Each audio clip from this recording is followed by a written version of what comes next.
Welcome everyone. This is Race on Oz. It's Monday night. It's the PC League. My name is Nick, and I'm going to be taking you through round number 6 at Donnington tonight. It's 100 minutes around here. We will be kicking off shortly, where we'll mark officially 2/3 through the season after this round. So we're getting towards the business end of season number 1 for 2025. Let's have a look where we are. Yep, so last week was at the Nordschleife Nürburgring. This week at Donnington, and then we've got Suzuka, Red Bull Ring and Coda to finish off the season. Last week at the Nordschleife, it was survival of the fittest. We only had 9 finishers finish the race. I think it was 22 to start the race. We only finished with 9, so just finishing was quite a feat in itself. So it was Max Ricker who took out the race victory there. He qualified in second, ended up finishing in first. And he had it sort of relatively well in hand most of the way, but it was a good race and was first of the season for Max. So congratulations to him. Paul Russell took out victory for the silver class. That was his third class victory for the season, so a big congrats goes out to him in the McLaren. He started 11th and finished in 5th. And then there was James Bridgens, who took out the AM class. That was his 3rd class victory of the season as well. So he took out the AM class there, and big congratulations to him in the BMW. It helped his championship aspirations quite nicely. Let's take a look at the championship table. So as you can see there, it's Jack Steele. He is sitting on top. He's got 2 wins next to his name, a 6th, a 4th and a 2nd place, sitting on 339 points.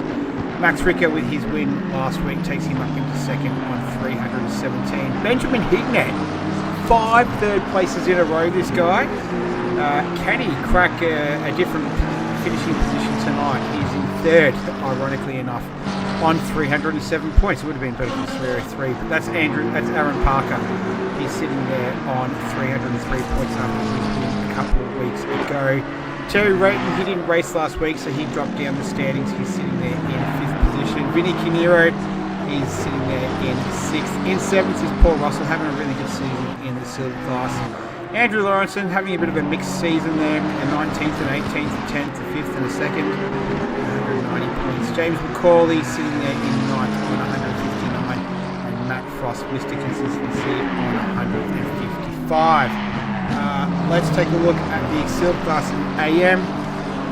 So as mentioned, Paul Russell sits atop of the standings there, 214 points. He's had 3 class wins for the season. James McCauley is sitting there in 2nd, only for 3.9 points. Yeah, 3.9 points ahead.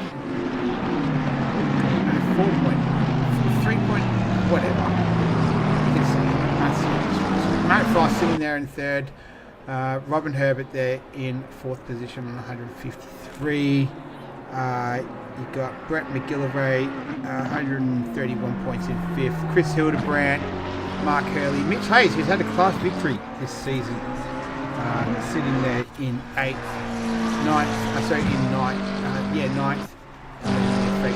Mark Hurley, last week, he started in last and finished 10th. So big congratulations to Mark Hurley, quite a monumental effort there for him around the Nordschleife. James Bridgens is leading the AM class there on 139.9 points. He's had 3 class victories. Rod Taylor in 2nd. He finished last week as well, so big shout out to Rod Taylor last week, who just finishing was a big effort for him. If he had a disconnection or something in there, he came back, he soldiered on like an absolute trooper, and finished out the race. So P2 in the championship. John Hedges in 3rd, Wally Masterson in 4th, and Sanchez in 5th. You can see there the driver ballasts have been accumulating, so 16 kilos to Jack Steele, 15 to Hignett, and it's 10 to Brayton, Ricker and Parker. Paul Russell's got 6, Lawrenson 4, Frost 2, and Mitch Hayes 2. And still only 2 drivers who have accumulated some penalty points this season. That's James Mack and Mark Hurley. Let's take a look at the circuit, shall we?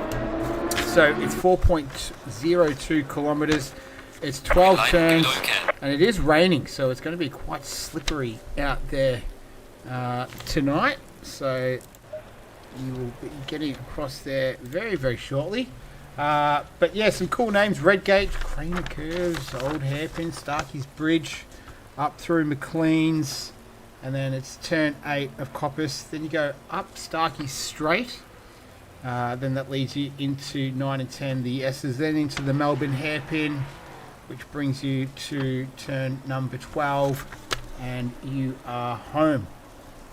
There we go. All right, so this is where everything sits at the moment. You can see cars just entering the track now, so it is wet conditions out there.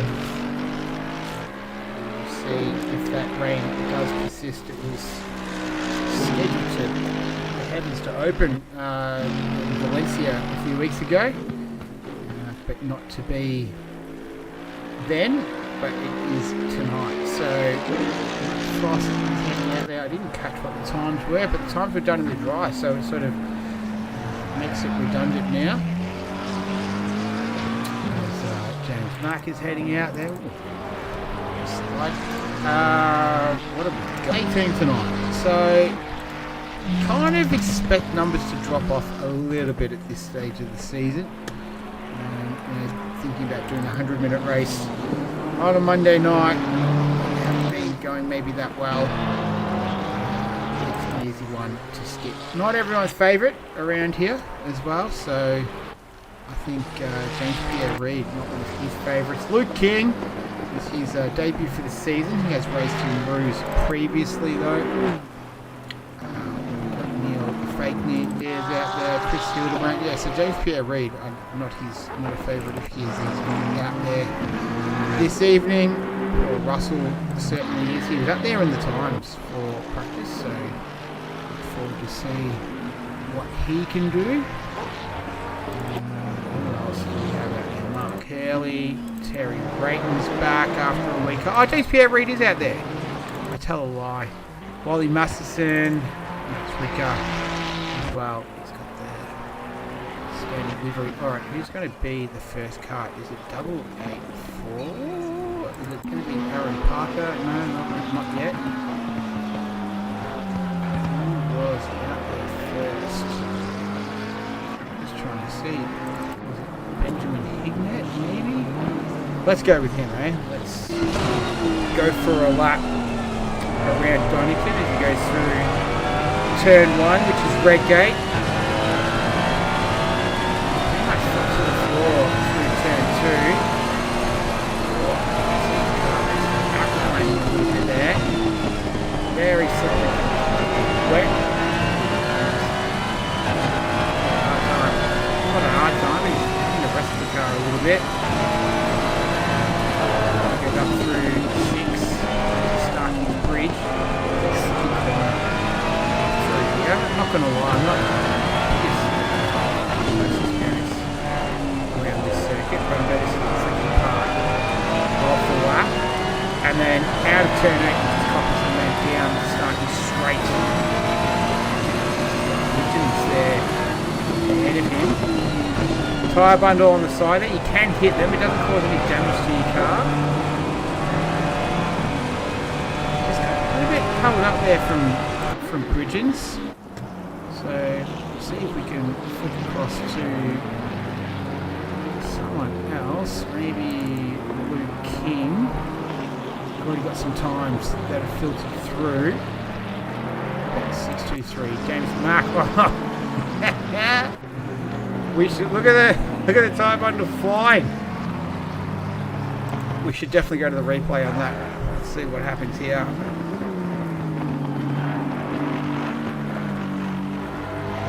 And he's going to give it a big... Oh no, you don't see it on the replay. That's disappointing. Oh, that's very disappointing. You don't see it on the replay.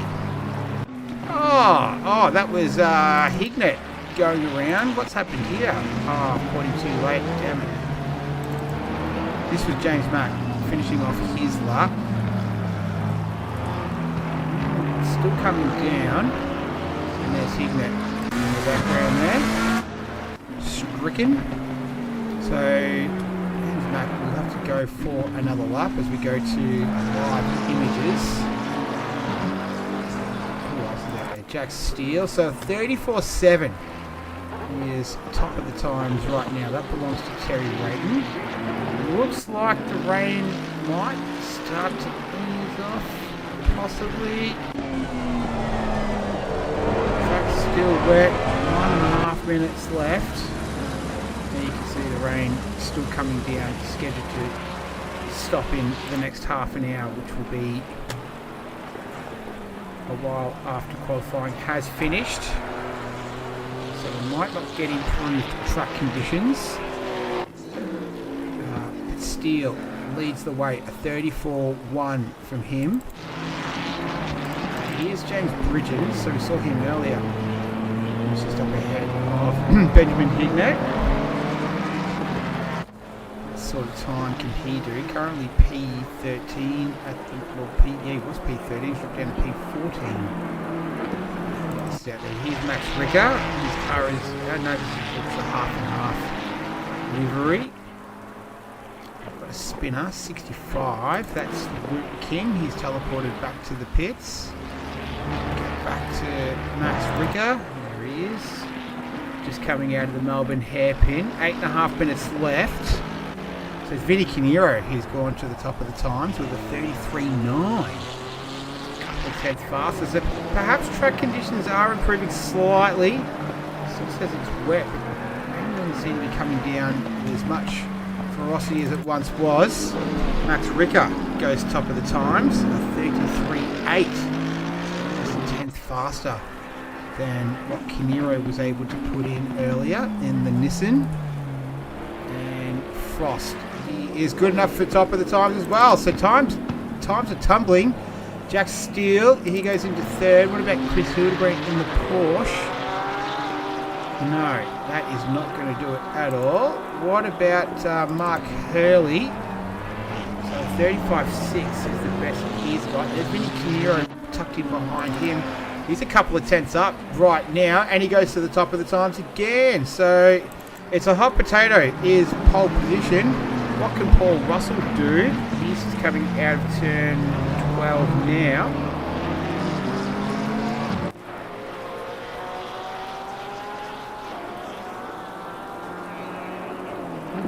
Let's see. He goes up into P5. I was just looking at something then. Here's Matt Ricker again. So Kinero is in the pits at the moment. So 7 minutes left. Matt Frost. Frosty conditions. It's wet. It's grey. Overcast, very English weather, isn't it? In the 666, he's up in P2 on the front row of the grid. Max Ricker, he's looking to join him at the moment. Can he do it on this lap? I don't think he can. No, he cannot. Here's Steele. What can he do on this trip? He's half a second up on his best time. So that would be good enough for pole position at this stage. He's only 2.5 tenths down. Make that 3 tenths because Matt Frost has just gone to the top of the times. Will Jack Steele replace him? I think he will. He does. What about James Pierre Reid? He is up.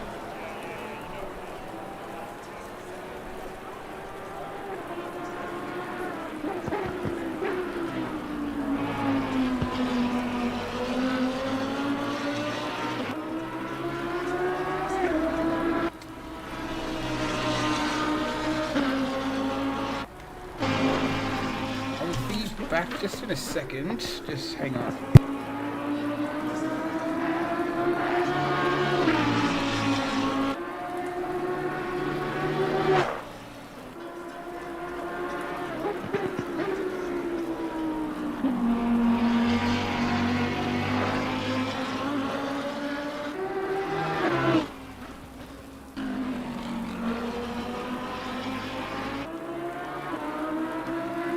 Alright, crisis averted.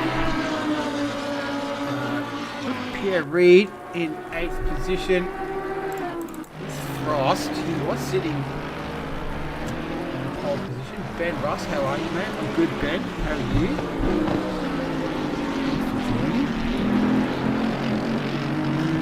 Or else maybe. Oh, Frost has gone into the pits. Back to Pierre Reed.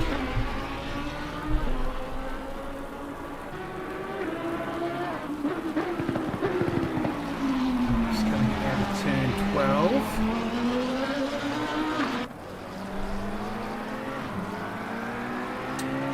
Goes up into P4, second row of the grid. Nice effort from him. Here is Mark Hurley. He was looking good to improve his time, but that puts a stop to that. What about Neil Fakeney? Haven't seen him yet this evening. Number 9, liveried number 9, Aston Martin. Down there in 14th position at the moment. Half a second up on his best time. Let's see how this pans out for him. Only 4 minutes left. Got a few cars that are having some issues out there. One of them was Luke King. Neil Fakeney, he's not having any issues. He goes up into P11. This is Aaron Parker. He's down on his best time at the moment. Terry Rayton is on a lap but way off his normal pace. Let's see what Parker can do here. Masterson and Herbert are also on a lap at the moment. Only 2 AM drivers in the entire field this evening, so there's a guaranteed podium for the AM drivers this evening. Parker goes into P4. Masterson, he's 1.4 seconds up on his best time. He moves up into P13.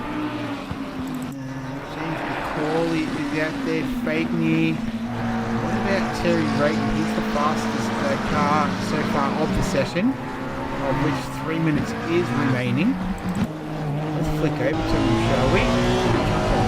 See how the Honda driver is faring out there.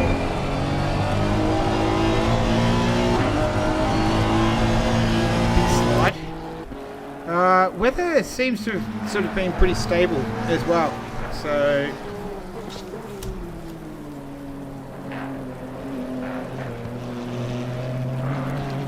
hasn't stopped raining, hasn't really sort of eased off either.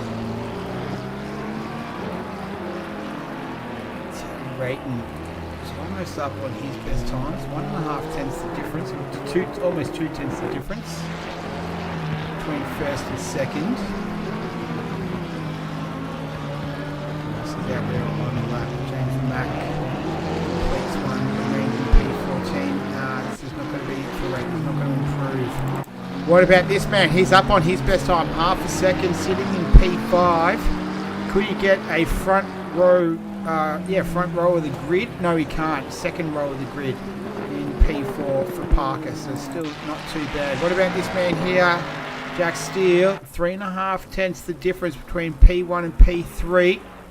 Steele, 33.1, looking to best a 32.7 to try and take pole position. Got a few more turns still left to do. Not looking likely on this trip around. 90 seconds left. Matt Frost is the leader of the silver class. He was sitting in pole position for one stage there. The 666, so sits in 6th position. And the highest of the AM runners is Wally Masterson, currently sitting in P13 overall. As we're watching Steele just navigate the final corner, and that will not improve on his time. Here's Benjamin Hignett, though he's having one more go at it. A Ferrari. 2 Ferraris in the top 3 right now. 5 across the field. Be interesting to see what his strategy is for this evening. There's Max Rickagon. So speaking of Ferraris, he's dropped all the way down into 10th. He was right up there at one stage. As Benjamin Hignett, he goes to pole position. Can Terry Rayton unseat him almost straight away as he comes through the final turn? Is he going to be able to do it? He does. Nice work to Benjamin Hignett. He's Vinny Canero. He's going to improve on his time. How much so? Good enough for P3, second row of the grid. What about Mitch Hayes? He's at almost 4 tenths up on his best time. Can he snatch a second row of the grid start here? Have to hold that pace all the way to the very end. He navigates turn 12, the final turn. Comes towards the line, goes up into P6. I might have oversold him a little bit there. Here's Jack Steele. So we've gone 000. So once the cars cross the line, that is going to be it. Number 65, that's King. He's pulled out of that one, so he will not better his time. P16 is where he will begin this race, as the cars behind him and in front of him have finished. What about Jack Steele? He'll start from P3 at the moment as it stands. Max Ricker is out there right now. He's 7/10 up on his best time. He's just coming out of the Melbourne hairpin now, so he'll have one more corner to navigate here. He's improved a little bit more time as well under that braking zone. Can he snatch a late pole position? Not too sure it's going to be pole position. It's going to be pretty close though. It's good enough for P3. Nice work to Max Ricker. Here's Vinny Canero. He is not going to improve on his time. He's 3/10 down, so P5 is likely where he will remain for now. But he's got Pierre Reid hunting him down, who's 4/10 up on his best time. Are we going to see a Lamborghini on pole position as Canero doesn't improve his time? Here's the Lamborghini I mentioned here. He's half a second behind on pole position. He's got to be the pole position. Get a nice work, James Pierre Reid. Mitch Hayes is the only driver out there that has a realistic shot at taking that away from him, and he's not going to do it. So congratulations, James Pierre Reid is going to take pole position. Mitch Hayes there in P8, but congratulations, James Pierre Reid with pole position. Well done. The highest of the silver runners is M. Hayes in silver, and then it's Wally Masterson in the AM class. But nice work, James Pierre Reid. The clock had gone 000, and he was able to snatch it away from everyone. So 7/100ths of a second was the difference. 1.5 tenths cover the top 5. So the rain has really evened things out. And what have you got? I'm here to listen in, but also here to see Mr. Hurley. Oh, there you go. So we got someone in the Mark Hurley fan club. He's currently P14 is where he will begin the race. So we'll keep an eye on them for you throughout proceedings, Ben. But it was James Pierre Reid who was able to take away the pole position. Congratulations to him. And Benjamin Hignett, P3, all too familiar, P3 for him. We're waiting for the countdown timer, and then we'll take a little break, and then we will get into this 100 minutes around Donnington. The big question is, will the rain continue? And if it does, will it advantage James Pierre Reid? And if it doesn't, if it does stop raining, will he be able to have the same pace in the dry? Ben Russ just started racing myself. Nice to hear. Welcome aboard. If you're interested in doing some more racing, Ruse is the place to be. Whether you want to do PC or console, they can cater to either. So yeah, I'm sure Mark will be able to give you some advice on how to proceed about that. Here we go. Oh, it's dry conditions. That's a shame. All right. So 2 minutes. Let's take a quick 60-second break. We'll be back shortly.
All right, we're back. 30 seconds.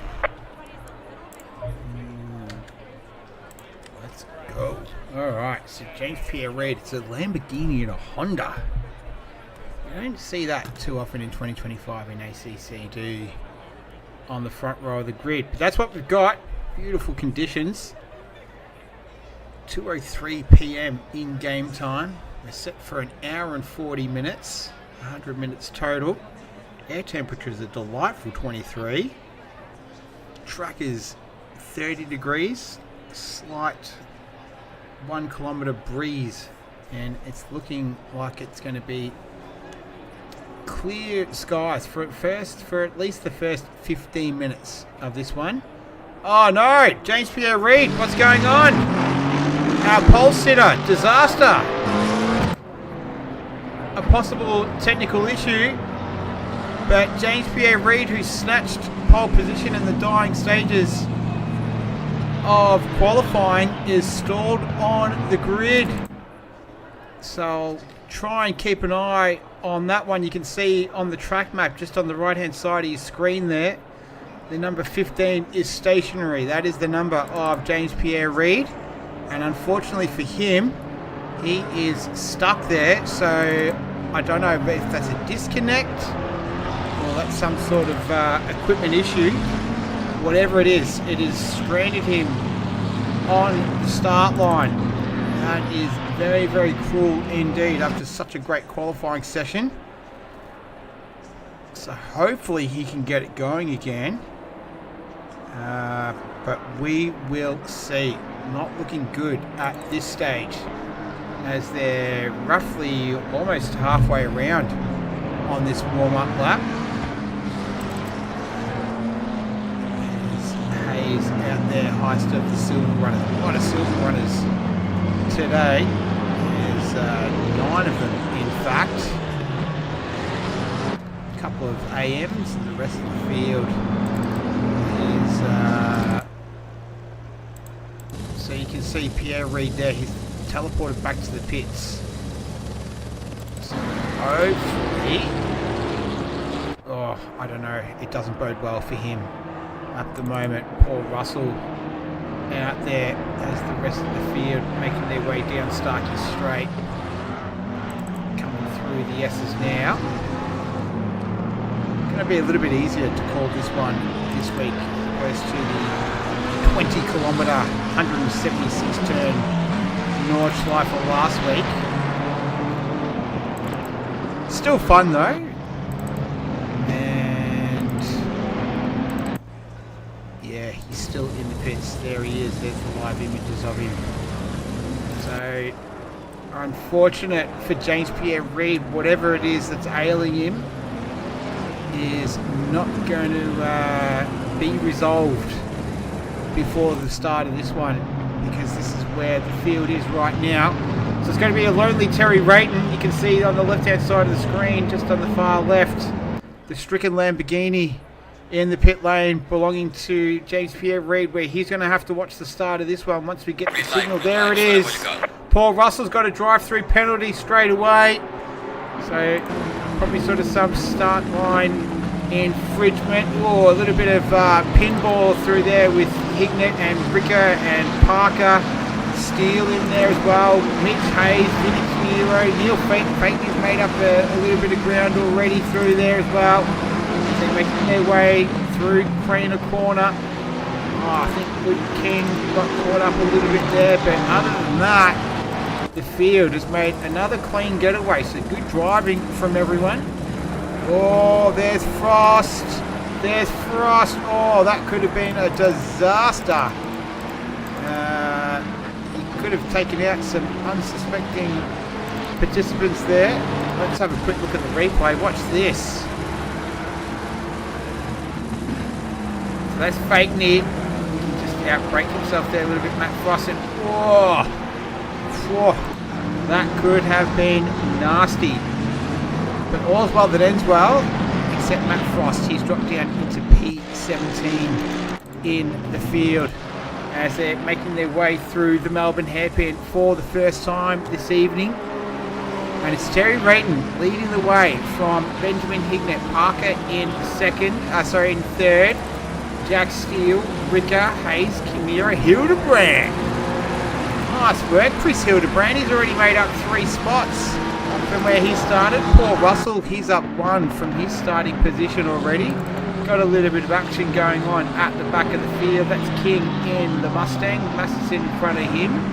Bridgen's behind him. So BMW is showing a lot of pace around this circuit this evening. Here's Max Recker giving chase to Jack Steele. But Terry Rayton's already put a little bit of a gap on him. He's almost out to a second. This is Benjamin Hignett, who's sitting in P2. He's got Aaron Parker tucked in behind him. So Benjamin Hignett, who's finished 3rd 5 times in a row this season, can he make it 6? I'm sure he will not want to make it 6. He'll want to go at least one position better. Ultimately 2 positions better to see if he can take out his first victory for the season. Terry Rayton, he has taken a victory already this season. So he knows what to do in the lead. And Pierre Reed, look, he's going.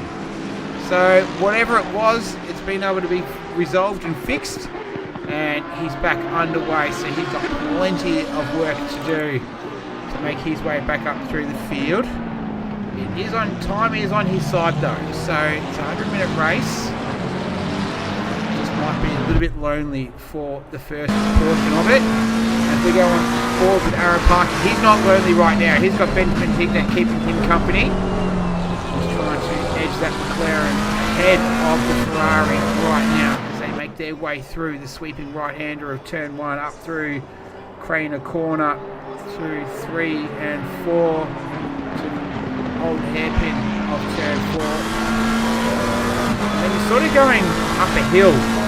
Yeah, this is the Starkey Bridge up through here, through 5 and 6. Right-hander is very tricky in the wet, as we saw I'm dealing with. And then turn 7, which is McLean's. So Parker, he has taken out a race victory already this season. He's had a good season, sitting 4th in the championship. He's had a win, a 2nd, a 5th, a 4th, a 9th. He's finished in the top 10 at least every single race. He had that tyre blowout in Valencia, our last 100-minute race. Will we see any tyre blowouts this time around? I don't think so. I think it was more the track that was the issue. Like I mentioned earlier, it's going to be very, very interesting to see what the strategy is tonight. The Ferraris, we've seen them go long. If they go long this evening, they stick sort of pretty generic and pit halfway through. We'll have to wait and see. And that's Paul Russell coming in to serve his drive-through penalty. So that's going to put him right at the back of the field. Will he be back far enough for James Pierre Reid? He will. And Bridgen, so something's happened to him. Oh, he's hit the wall somewhere. That's a big hit too. So he is going to have to go into the pits to get that fixed. Or is he going to continue on? He's going to continue on. What a trooper. Back to Parker though, all over the back of Hignett. So they're battling it out for 2nd and 3rd here.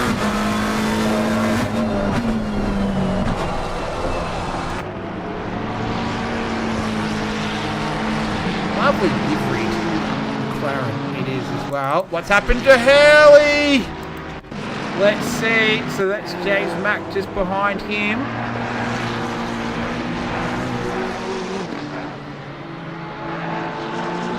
And so has he done it himself? He has. Oh dear. That is not good. That is not good. Oh, and that's it. Mark Hurley, done. His day is over. Oh, Parker, what happened? I look away for 1 second. Well, more like 20 seconds. But anyway, here's Parker Hignett at the Melbourne hairpin. That Steele behind him in the Ferrari. Oh, just gives him a little bit of a tap. He does a spin.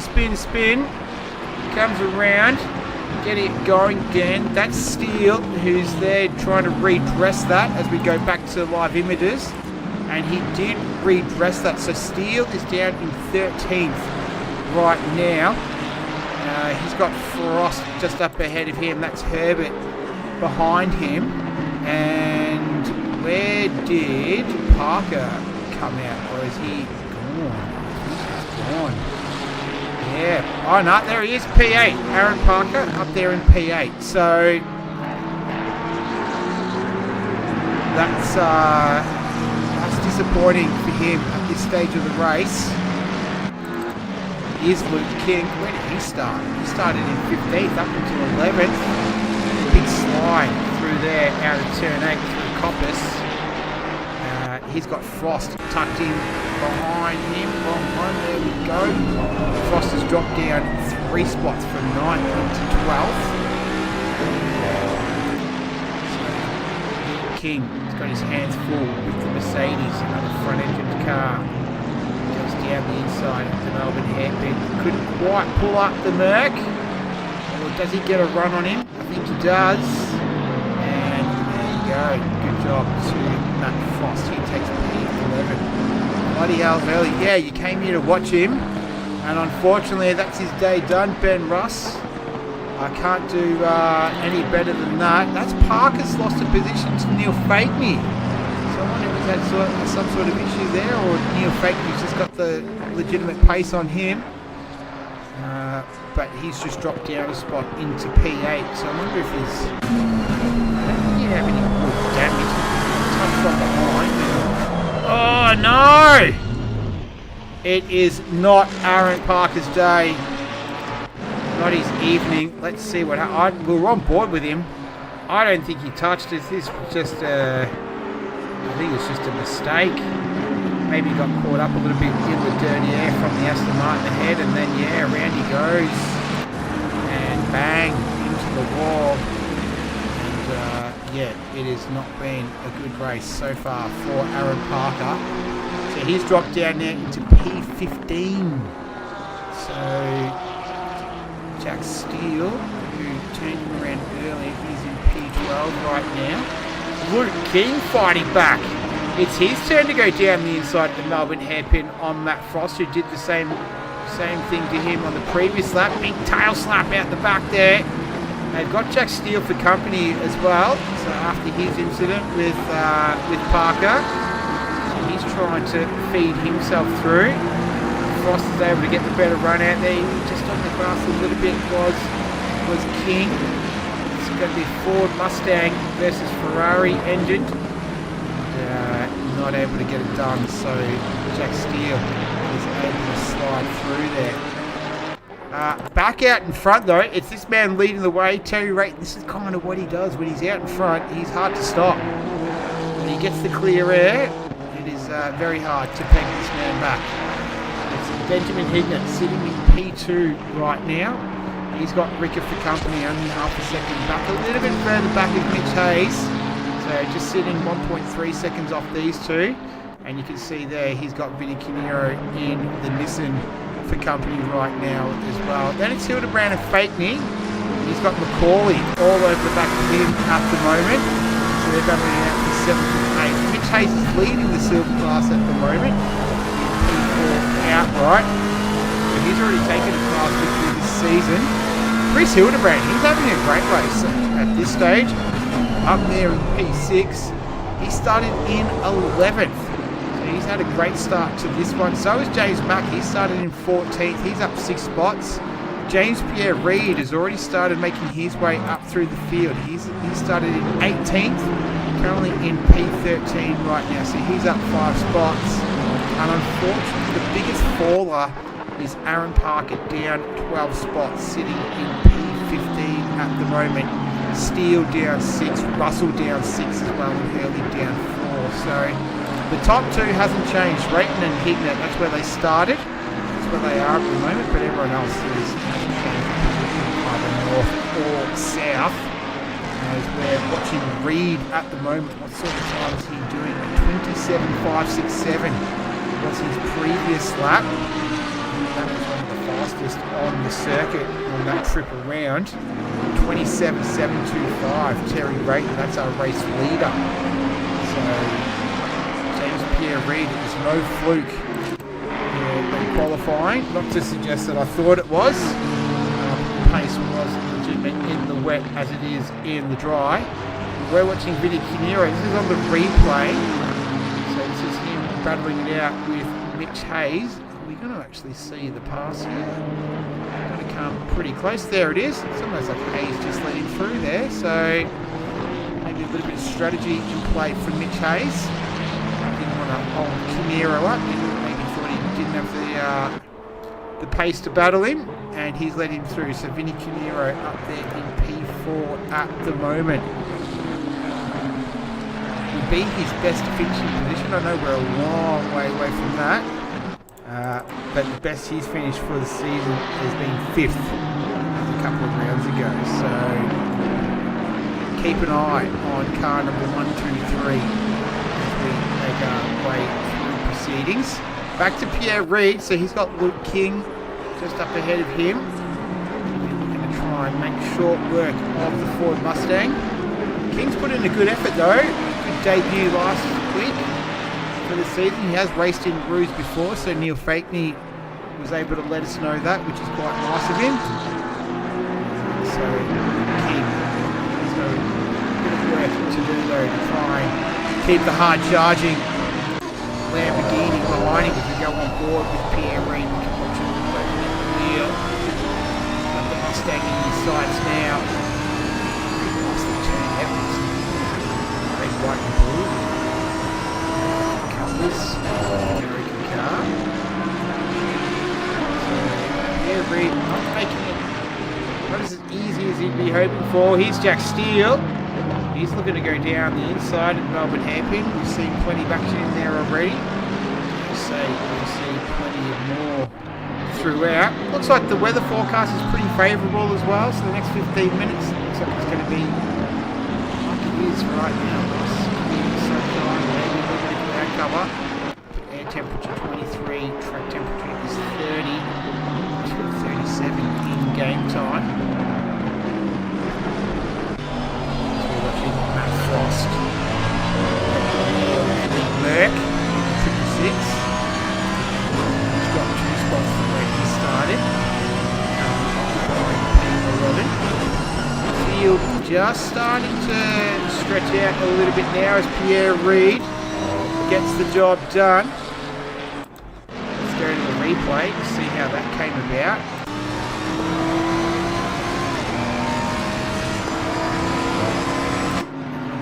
Side by side and gets the job done. Nice work there to Pierre Reid. So he continues his charge through the field up into 12th position right now as it stands. 1.5 seconds up the road is Matt Frost, who is almost half a second slower than Reid on that previous lap. Here's Jack Steele. He's got Wally Masterson up ahead of him, so he's just trying to recover his way up through the field. Our championship leader on 339 points, 22 ahead of Matt Tricker, who currently sits in P3. So we've got championship implications here at the moment. Round 6 of 9. So we'll take a little break next week. Back for the final 3 races. Got some good tracks in there as well. Suzuka, Red Bull Ring, and Coda.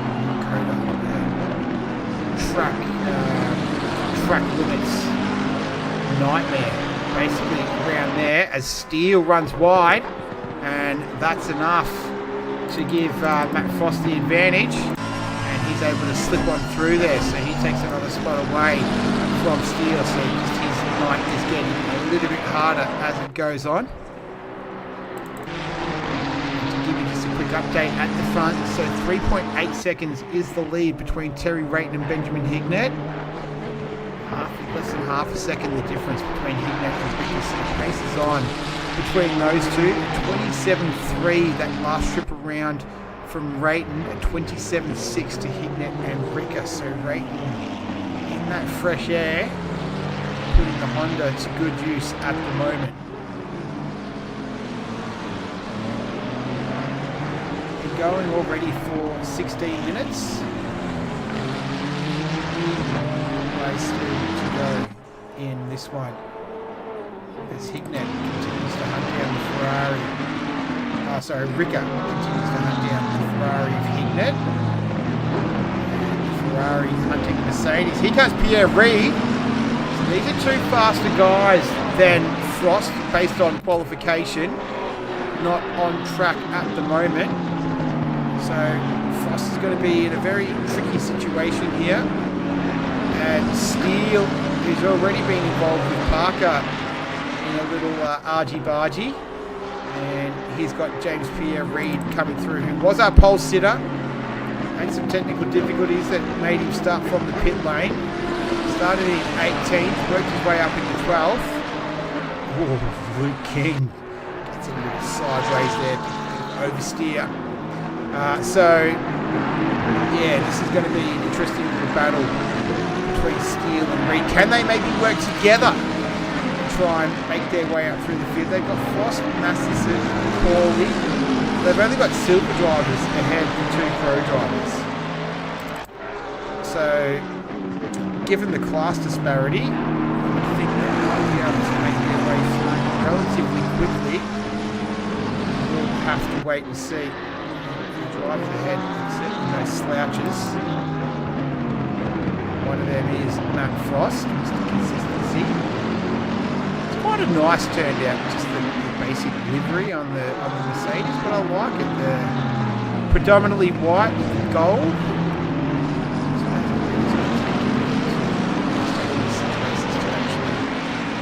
Appreciate it. Matt Frost looking to put a move on Wally Matheson, our AM class leader, and he does. So Matt Frost now moves up into P9. Steele coming through. He'll want to try and take advantage of this and get a little bit of 2-for-1 action. Not quite able to do that. And what about Parker and Herbert? What's happened here? What's happened to Herbertron? He's lost a couple of spots there. So to Parker and Russell. So 512 drops down into P16.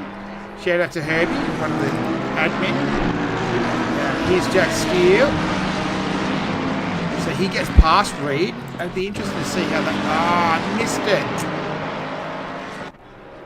Or was it... Did he make his way through again? Yeah, he did. And Pierre-Reid just running a little bit wide, and like I said, he's gathered that he's not the biggest fan of this circuit. So there's Masterson. There's a good little gaggle of cars going on with Foster, Masterson, Steele, Pierre-Reid. Nice loops it around. Could have been a real disaster for him. That's the last thing that he needs. He's just going to have to hang in here, I reckon, just to sum it up. Keep his head. Here's McCauley and Fakey just up ahead of that little group. They're having a nice little battle. They've got some good pace at the moment. 28.6 to Fakey on that last trip around. 28.5 to McCauley. 28.8 to Frost. 29.3 to Masterson. 29.2 to Steele. 29 flat to Reid. Oh, speaking of Reid and Masterson, that was a big bump from behind. Let's, so that's Masterson. That's why he was a little bit slower. And then, watch this. So Steele's going to get through. Yeah. And then Reid just, in the back. Back to replay. What have we got? Trying to get tonight sorted out. Oh, but the rig is all kinds of Jerry Rig. Just couldn't get comfortable. My dad was oh, that's sad to hear, James Bridges, but that's understandable. He moved house, I think, on the weekend. A fine effort to actually. Oh, that's Luke King. That's not necessarily a fine effort. That's Pierre Reid. He's been in the wars, hasn't he? Pierre Reid. Let's see what happens here with King. But yeah, James Bridges, he was moving house, so top effort to even have moved house. Hope it all went well. And hopefully you can be back next week. But yeah, A for effort. Yeah. Oh, what's happened here? That's McCauley and Fakey. They were having such a good race, those two. Let's see what happens here. So this is through turn 1.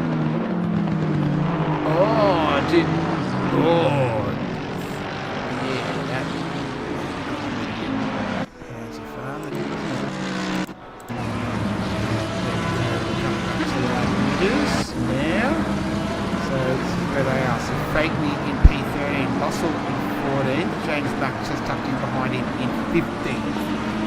GT3 Rallycross. It was a bit like that. There you go, so that's James Bridges. Mark Hurley is out there, so I think it was Ben Russ. So there you go, so the man that you come to watch, unfortunately he's running solo at the moment. Bit of a lonely drive for Mark Hurley at the moment. Here's Aaron Parker. So he's had a little bit of a rise and fall through the field. Down 9 spots from where he started in P3. Currently occupying P12. He's got Luke King up ahead of him. I think he's handled himself quite well, Luke King. He's been under a bit of duress throughout this one, but he's held his own, I think. So good driving to him. On board with Parker. Pierre Reid up there in P10, so 2.2 seconds behind Steele as we're watching Parker here. Can he get that job done? King's not going to just give it to him. Didn't give it up without a fight. Made Parker earn that, and he did. So up there in P11 now.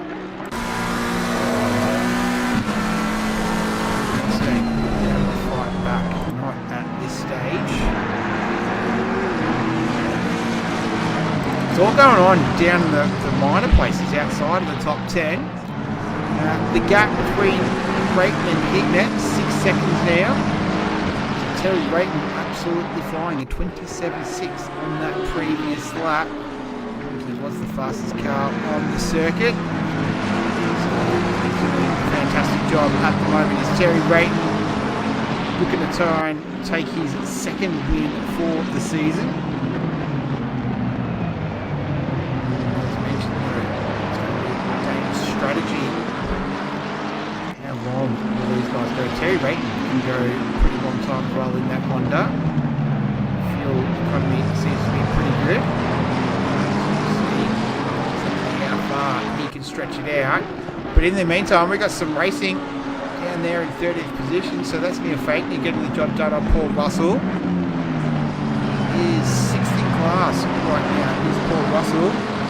His main championship protagonist is James McCauley, who's one car behind him in P15. Haven't seen Heather Russell in the chat as of yet. Shout out to Heather and the Russell family. I'm sure they'll be cheering Paul on. He's had a pretty good run in silver class. So he's dropping down from pro this season in that beautiful West liveried McLaren, old school.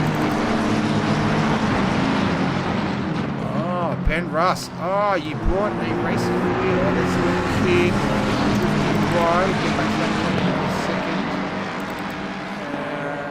Unfortunately made a rookie mistake there. I brought a racing wheel that isn't compatible with this. I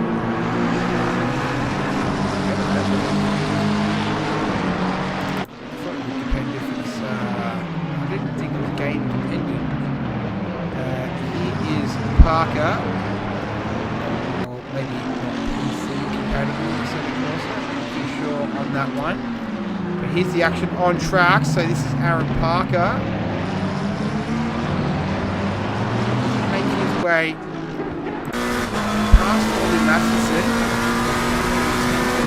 Right now.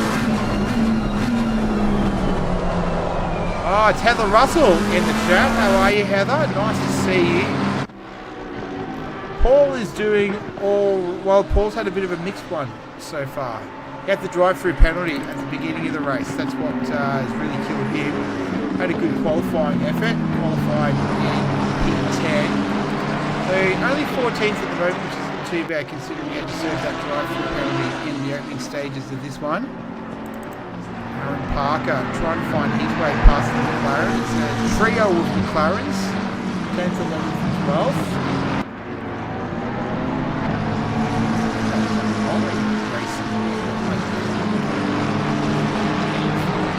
I'll be buying a Venture Tech one soon. Oh yeah, there you go. It's a good hobby to get into. Sim racing can be a bit of an expensive one as well, but let's face it, what hobby isn't expensive? Parker, he'd give $1 to get past Masterson at the moment. Can't quite do it. Credit to Wally Masterson though. The only AM runner in the field, so he's got to win the class. He just needs to survive for the next 73 and a bit minutes.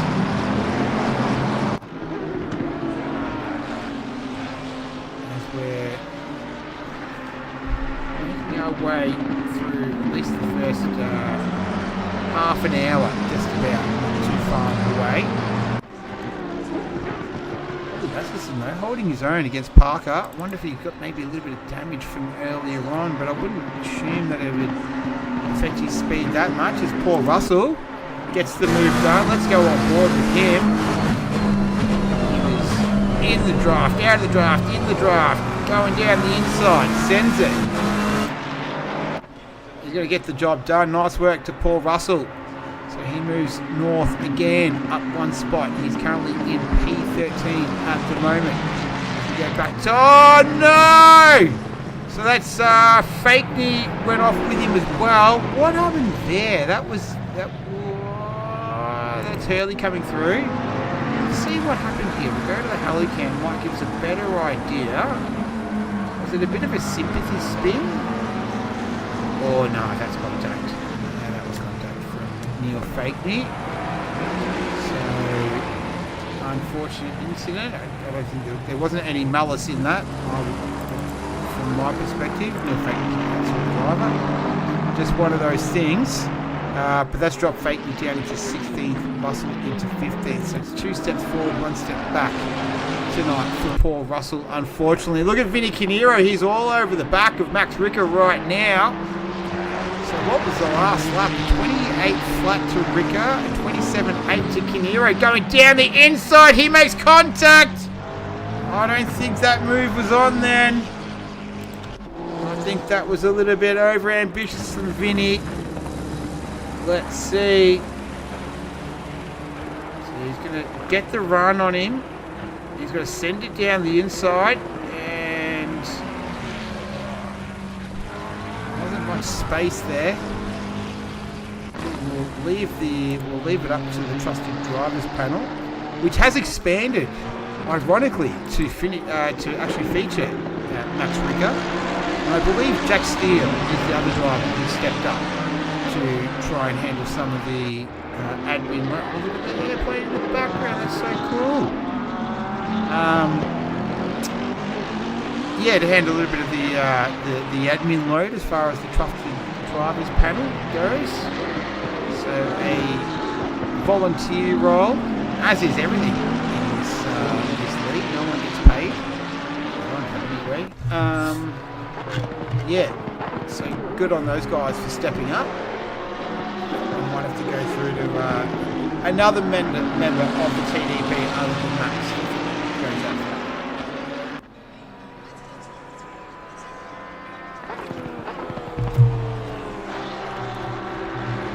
But that's the first half an hour done. And it's Terry Brayton. Have a look at this guy. Look at that gap. He is currently in P1, sitting at 8 seconds. He can't see anyone in his mirrors right now. He's in a one-car race with himself as he makes his way out of the Melbourne hairpin. And he is leading this by almost 8 seconds over Benjamin Hignett. And you can see him just coming out of the Melbourne hairpin. Then there's Mitch Hayes, who is following him in the McLaren. Ricker, we saw have that little incident with Canero, who's in 5th. Chris Hildebrand, need to give a little bit more credit to this guy tonight. Have a look at this. Started in 11th, up 5 places, currently sitting in 6th.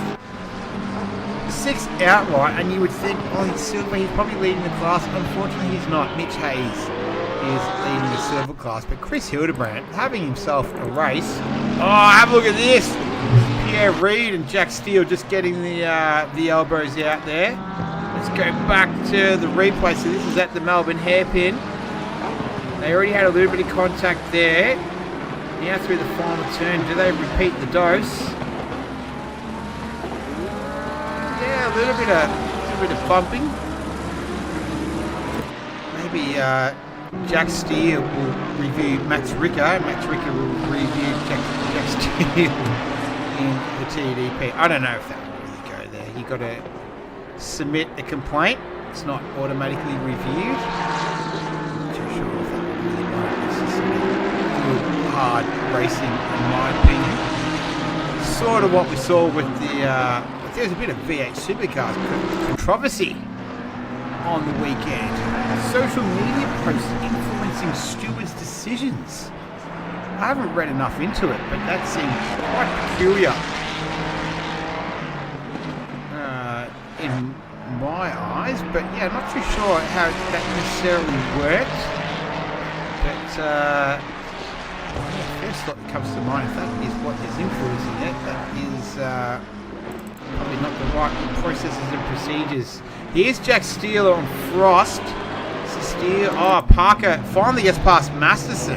That did take him a while. Let's see how that came about. He's come from a long way back. Masterson have a little issue out of 9 and 10. Not sure, it didn't look like anything. Parker just had a really good run going down the hill into the right-hander. Goes down the inside. And that is pretty textbook sort of stuff.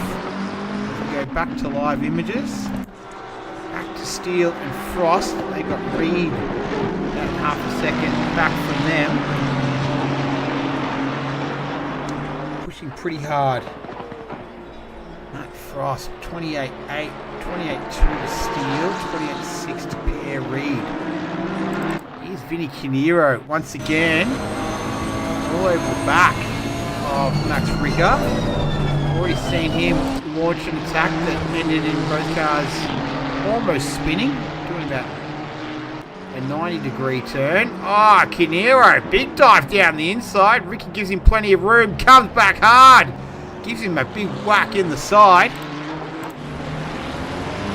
It's going to be a drag race into the final turn, and Ricker has the advantage down the inside. Does he go a little bit too deep there and allow Canero to cut back? He doesn't. That's getting pretty willing at the moment. That's a decent whack from Ricker. But all's well that ends well. Here's Canero going down the inside. Ricker shuts it off again.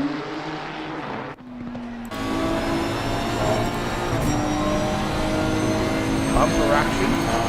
Bonnet. Action. Passenger. Okay.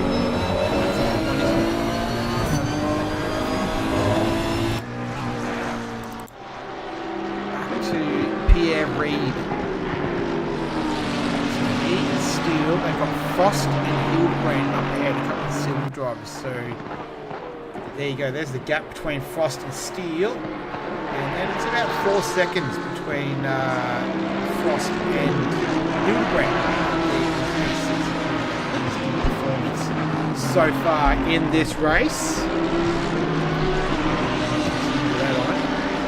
Not too far away from 40 minutes deep on this one. So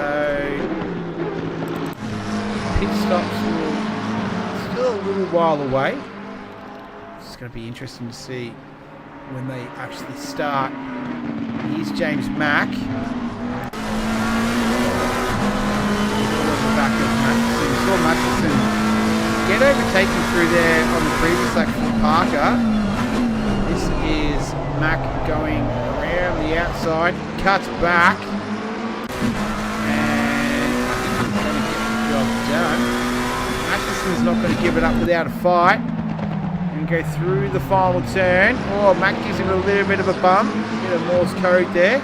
We've got some drivers in the pits. One of them is Pierre Reed. So I wonder if that is scheduled. Come on, cameraman. There we go. He is in the pits. Doesn't look like there's any damage there to indicate he's in there because of damage. So perhaps a strategy call. Not too sure.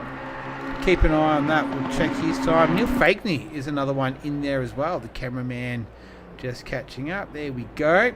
So a couple of drivers in the pits. In the early stages, you would have to think with over an hour to go, they'd be able to get home on full tanks. That would be the question. Wait and see. In the meantime, though, take two.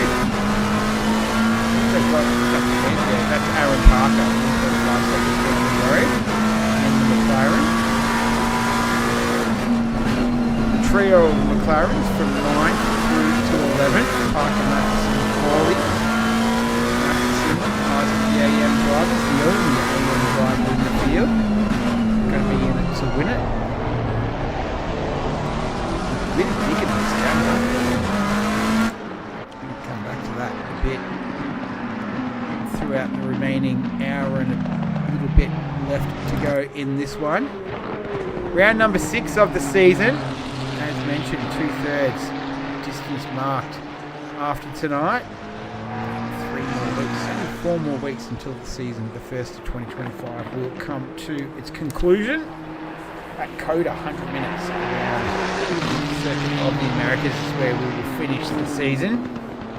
Got Suzuka and Red Bull before then. Here's Wally Masterson, so he's lost out to James Mack there. Let's see how it came about. Oh, Masterson just ran wide. And that was... Oh, no, wrong one. There we go.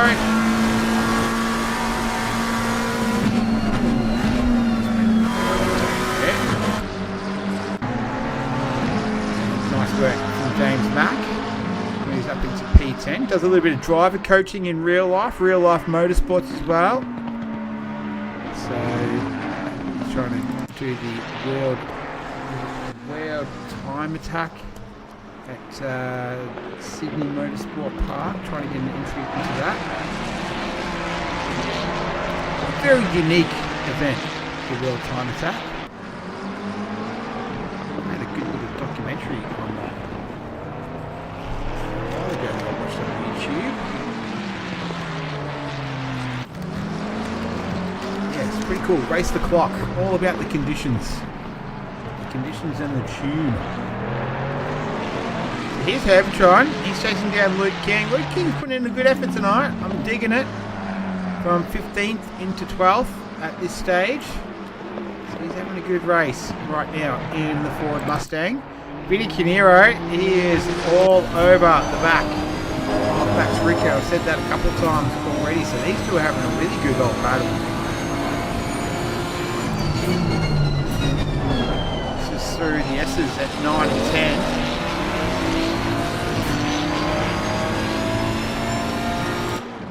And is Vinny going to be able to set it up the inside at the Melbourne hairpin?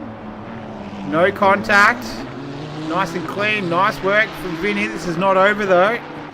So Max is going to try and have the inside run for turn 12. Not to be. Oh, a little nudge there from Max.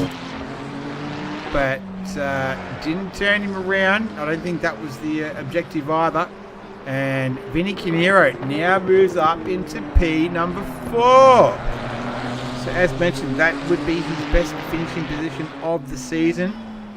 5th so far is where his best finishing position has been in season 1 of 2025. Back to Frost and Steele. So Matt Frost currently in P7. He started 9th. Steele started 5th. Parker is 11.5 seconds behind him. So it was Reed and Steele that were together for a little bit. This is James Pierre Reed now. How long was he in the pits for? Oh, that was the standard stop. So 55 seconds total pit time. So that gives us a good marker to go off. Mark Hurley was in there for 2 minutes 42. And Paul Russell was in there for 20 seconds. Paul Russell was the drive-through.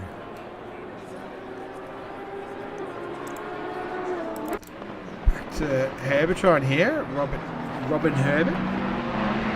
As mentioned, one of the admins doing a little bit more admin work this season. Once again, just sharing the load.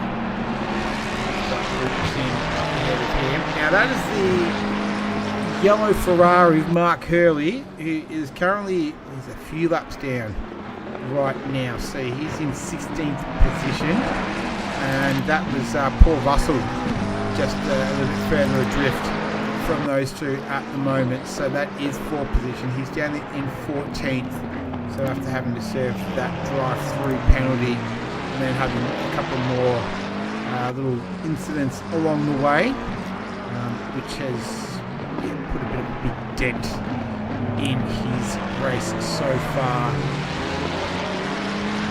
So we're not too far away now, 8 minutes away from the halfway mark of this one. Been relatively entertaining so far. We've got 16 cars, started with 18. So we lost Bridgens. Big apologies to Paul. I stuffed his race. So that's Neil Fakeney. So that's the other driver that's dropped out. Bridgens and Fakeney. So we saw Neil Fakeney give a little bit of a tap to Paul Russell earlier on. So that's just him. Was losing focus. So bailed to make sure I didn't hit anyone else. And, so this one, otherwise known as Neil Fakeney, he's decided to sit this one out. Not feeling the best, so fair enough, I say.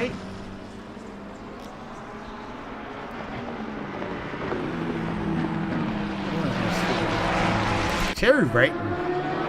There's a little bit of shout. This guy, as I mentioned, once he's in free air and he's out in front, poor man, he is a tough customer. He can just start cutting laps, and he's got the gap right now at 10.5 seconds. That's Pierre Reid ahead of him, so that's our pole sitter. So after having to start from the pit lane, whatever the issue was for him. There's that plane in the background again. Weather looking good as well. The track temperature's come down a degree, so is the air temperature. 3:37 in-game time. 3 km/h wind. No weather on the forecast as of yet. So we had the wet qualifying. Here's Paul Russell. He gets past King. Let's see how that came about though. Just coming out of turn 1. Gets a pretty good run on him. Go up the inside of turn 2. Yeah, he does. And King not giving it up without a fight. Good driving between those two though. Bit of trust there. Oh, that's a big slide from Luke King, who's just down there in P14 at the moment. What else have we got? So as mentioned, Terry Raitt is going to give him a little bit of screen time because he's absolutely flying at the moment. So 11.3 seconds is the gap. 27.5 was his last lap. A 27.1 is the fastest lap of the race that belongs to him.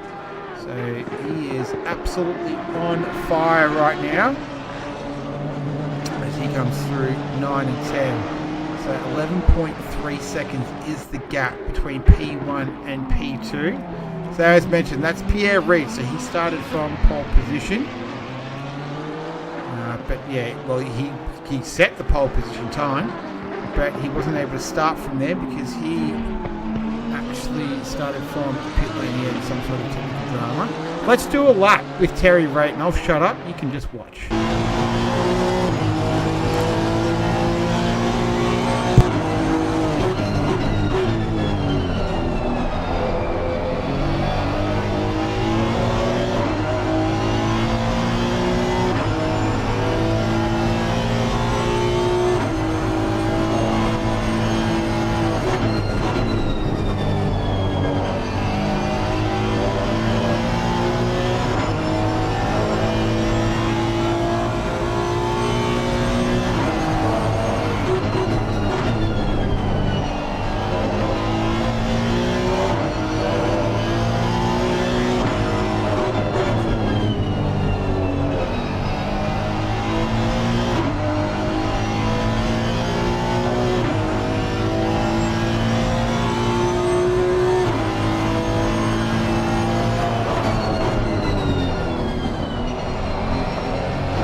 Perfect timing. we've joined him on that lap. And Terry Rayton making his way into the pits for his first stop of the evening with 53 minutes remaining. So Hayes will make his way through Hignett as well. So Hignett is in the lead of this one. Mitch Hayes in P2. So what was that gap? It was about 11.5 seconds was the difference. Be interesting to see how long Rayton is in there. About 55 seconds, I think, is the marker. Rayton still stationary right now. I don't know why the camera doesn't do it straight away. But let's see if he gets going. He is going now though. So there he goes. So Terry Rayton, what was it? Total pit time? 59 seconds was the total pit time. And the difference right now is 48 seconds between he and Benjamin Hignett. So we've got the pit stop in hand.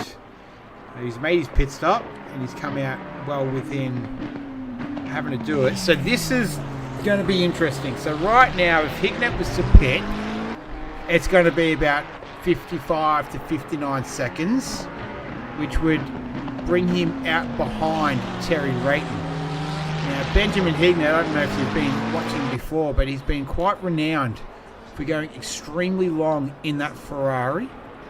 And I would not be surprised in the slightest if he goes another... Geez, how long could he go? At least another 20 minutes. Can he eke out a 10-second extra gap between he and Terry Rayton? Last lap around, Benjamin Hignett did a 28.3. Mitch Hayes did a 28 flat. Ricker was a 27.9. Terry Rayton will find out in a couple of laps what his pace is like. Right now, it's already at 49 seconds, the difference. So he's going to need, the longer he can go, the less time he's going to need in the pits. He will need to make the tyre stop, you have to think. So this is going to be very interesting to see what car number 1 does. Our reigning defending champion. He's had 5 third-place finishes in a row. He'll be looking to change that this evening. Can he put a number 1 next to his name for the season for the first time? He's got it on the door. Let's see if he can put it in the marker book. We'll just stay with him. We'll see if he does decide to pit, but I highly doubt that he would, knowing Benjamin Hignett. Many of his races he continues on. So does Mitch Hayes. So it's Hignett, Hayes, Canero, Ricker, Hildebrandt, Frost, Steele, Parker, McCauley, and Terry Rayton. 49 seconds is the gap between Hignett and Rayton. Last lap around, Hignett did a 28.1. Rayton's on his first flying lap after his pit stop. So let's see what he does. He's not too far away from getting towards the line, so we'll keep an eye on him. Is that Steele just coming out of the pits? It's Parker is in there. So what is Rayton doing? 28 flat. Hignett did a 28.1. This could be interesting. Parker is in the pits. There he is. Now Jack Steele. Has he made a pit stop? No, he hasn't. He was going wide into turn 1. So that's all good. Here's Frost and Hildebrandt. A couple of silver drivers right now. 5th and 6th. The big Merc is all over the back of the Porsche.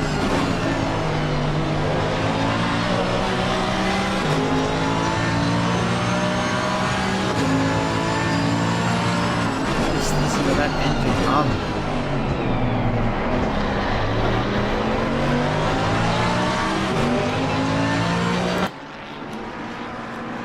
So they're battling it out. That's true positions, 5th and 6th. So the only drivers to have pitted is Reed, Parker, Russell and Hurley. They're 13th, 14th, 15th and 16th. And Terry Rayton, our former race leader, Last lap around a 28 flat. Let's see what he does this time. He's not too far away from the line. Hignett did a 28.4. That's 4/10 slower than Rayton's last lap. He's about to hit the line now, doing 27.8. So the gap is at 51 seconds, 52 seconds now. Macaulay makes his way into the pits, hits his marks, away he goes. Frost continues to give chase. He's got Steele behind him at the moment as well. So they're 5th, 6th and 7th. So none of these guys are pitted. Gap to the leader, 48 seconds. How much time is he going to need in the pits for a refuel? He definitely need a refuel. Have to assume he's going to take tyres as well. Macaulay drops a spot to Parker. Parker goes through. Macaulay's completed his pit stop. That will take him to the end of the race. There goes Jack Steele. He ducks off into the pits. So he's gone a decent chunk. 54 minutes in total. Need to hit his marks. Let's see how he goes. Bang. The man of steel. He's all done. Even at 28 flat. Last trip around. 27.8 to Terry Rayton. So that's not too bad. If he can sort of hold that, a couple of tenths, that's going to put him in a pretty good position. It'll just be determined how long can he last. How far can he go into this stint. Herbertron, he's into the pits as well. There he is. Hits his marks. As we're watching Frost and Hildebrand. Gotta say, Chris Hildebrand, very, very impressed with him this evening. Where is he? 6th in the championship for silver class. Only 3 points behind Brett McGillivray, who's not racing tonight, so this will help his championship aspirations.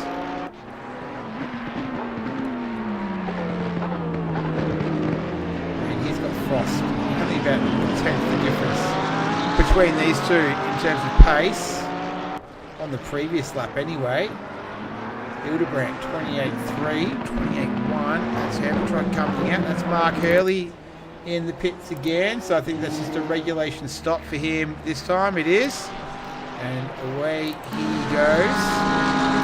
Back to these two.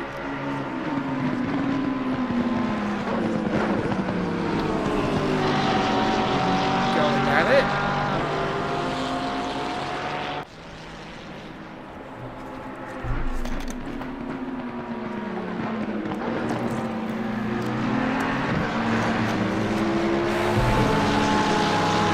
Oh, that's Paul Russell. Just going off there. What happened there, Paul Russell? Here's the replay. So he's got Masterson just up ahead of him. Oi! Bit of contact. Again there. And then that was Brand and Frost coming through. So, bit of a dirty day for Paul Russell. Let's get back to that action between Frost and Hildebrand. Moving quite nicely. So Terry Rayton 46 seconds off the leader, Benjamin Hignett. He just pumped in a 28.4. Terry Rayton 27.6. So now we're starting to get out to a second. There's Hildebrand. So he's making his way into the pits. Chris Hildebrand. Good stint from him. Almost an hour. So nice work. So Frost will move through into P5. Yeah, 46 seconds. And that was Terry Rayton made his stop 10 minutes ago. Yeah, Hickman's still got at least another 10-15 minutes, I reckon. He can stretch it out for. This should make it pretty interesting towards the end. What about this man? He hasn't pitted either, so it's not like Hignet's the only one. So the top 5 haven't pitted yet. So that's Hignet, Hayes, Kinnear, Ricker and Frost. They all are yet to make their first stop. Pierre Reid, he was in the pits a while ago now, so 20 minutes ago. He should be able to get home from there, I think. Here's Mitch Hayes, he's making his stop. So that's enough for him. Let's see him hit his marks. Boom. Right there, so here's Frost and Masterson, so they'll make their way through. Pierre Reid, he should slip through as well. Terry Rayton now coming through, so just down to the Melbourne hairpin. Hayes is still stationary. This might give us a bit more of an idea in terms of pit lane time as well. So far it's at 43 seconds. Stationary for 24 of them. 48 seconds was Mitch Hayes. So the gap between Hignet and Terry Rayton is at 45 seconds, and that's based on getting enough fuel in the car for 41 minutes, for remaining 41 minutes. Let's see what Hignet does here if he decides to pit on this trip around, or if he is going to continue on. I think he will continue on, and that's going to bring the race to him even more. Gap is at 45 seconds. Did a 1:28.4. Oh, rating in that last lap did a 27.4. So you may be able to stretch out the fuel economy, but the pace isn't quite there to make this strategy work at the moment. Hear the commentary in the background. Very excited. So Kinnear, he hasn't pitted yet either. So the top 4 are yet to pit. The only 4 cars on the circuit that are yet to make a pit stop. This man has. He's been in the pits twice already tonight. One for a drive-through, one for a normal pit stop, which was 9 minutes ago. So he's fueled up all the way to get to the end of the race. See where he can finish. Paul Russell. So 3 class victories for the season so far. Tonight will not be one of them, unfortunately for him. Matt Frost is the leader of the silver class at the moment, but Mitch Hayes is not too far behind him, and Mitch Hayes has pitted already, so it's going to make it quite hard for Matt Frost to take home the silver class victory this evening, but he's going to give it his best shot. We've still got 39 minutes to go, so plenty of time left, plenty of racing to go. Hignet just put in a 28.9 last lap around. Terry Rayton, not the one he's on now, 27.7, so 1.2 seconds the difference in pace. Yeah, and the gap is now at 43 seconds. So Hayes pitted for 40. We know he needs a minimum of 48. Not too sure how much each lap shaves off, but even if it was a second a lap, means a second less in the pits per lap, he'd be down to about 47 now, which is still not going to be able to get it done, which makes you think it might be better for him to pit earlier rather than later if this pace continues, because Terry Rayton just put in a 27.5 or 27.6 compared to a 28.9. So I think now is the time for Hignet to pit, because that will at least allow him plenty of time to have a crack at Terry Rayton with significantly fresher tyres as well. Tyres will be at least 14 minutes fresher than Rayton. So this race is not over yet. Not by a long shot. As Vinny Canero, this will give us an even better indication on pit lane time. Let's see if he hits his marks clean. Oh, beautiful. From the missing engine off. Car goes up on the jacks. Keep an eye on that time. So far he's at 26, 27, 28 seconds of counting. Race leader.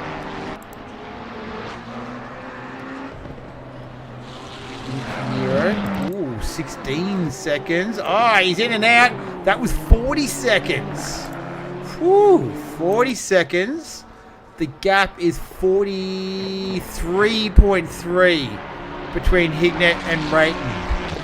I still say he should pit now. Should pit soon. He's going to have to pit sooner rather than later anyway. He's been going for a significant amount of time already. 63 minutes as it stands right now. So the times aren't getting any faster. He's only a couple tenths slower than Rayton on that previous lap as well. So a game of cat and mouse. Maybe Terry Rayton had a little bit of traffic, maybe. It doesn't look like it though. Maybe he had a mistake somewhere out there. What sort of time he's had an off here. He's had an off this lap. So he's had a bit. So he's at minute 36 already. His last one was a 32. I can't see him. See, he's had an off somewhere. This is race changing right now. Oh no, my timing. No, that's not right. Maybe I was looking at the wrong time. Sorry, wrong time. 27.5. Well, see, that's only 4 tenths faster.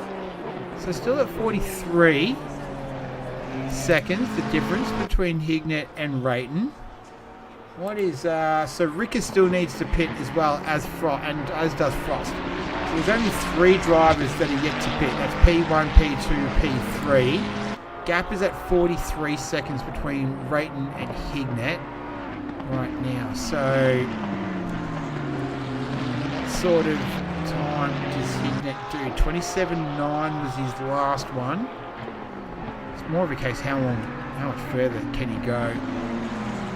Tanks would be almost dry, you'd have to think. 28.3. So that's 8 tenths slower than Rayton's previous lap. 42.4. So Vinny Canero did his in 40 seconds. Hayes was in 48. That's assuming that Vinny Canero has the correct amount of fuel that he's put in there. He only stopped for 16 seconds, so he didn't take tyres. I don't think Hayes took tyres either. He was only stationary for 24 seconds. Will we see punctures again like we saw in the other 100-minute race at Valencia a few weeks ago? I think Terry Rayton had a puncture, but he's definitely changed his tyres on this one. So I think it was Terry Rayton, Parker. I think Hignett was really super close as well. Like 3 or 4. Andrew Lawrenson, I think, from memory, had a puncture as well.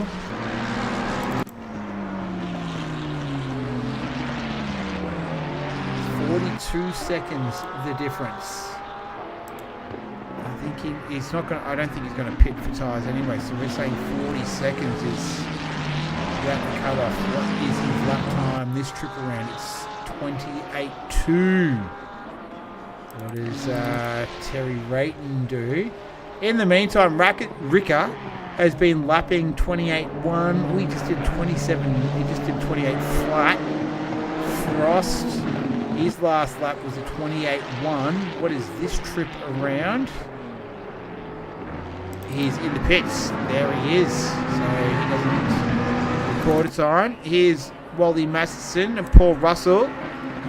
These two have already come together once this evening. Almost makes it twice. Not quite. And Russell sneaks through up there into P12. Here we go. He's going to give us another marker. Will Matt Frost take tyres? Not looking like it so far. So Pierre Reid is 37. That's Masterson. Oh, what's happened here? Wally Masterson. As well, those pit stops going on as well. So he was overtaken by Russell earlier in this lap. Oh, we saw Parker do the exact same thing, and McLaren as well. And big hit into the wall. And quick little 720, and away he goes. Oh, there he's still doing a bit of rallycross there. Doing a bit of an Oscar Piastri right now. Poor Oscar. What was that time? 33 seconds stationary, 57-second pit stop for Frost. So obviously taking tyres. Here's Max Ricker. He is in the pits now. This will give us a bit more of an indication. So he's gone for 68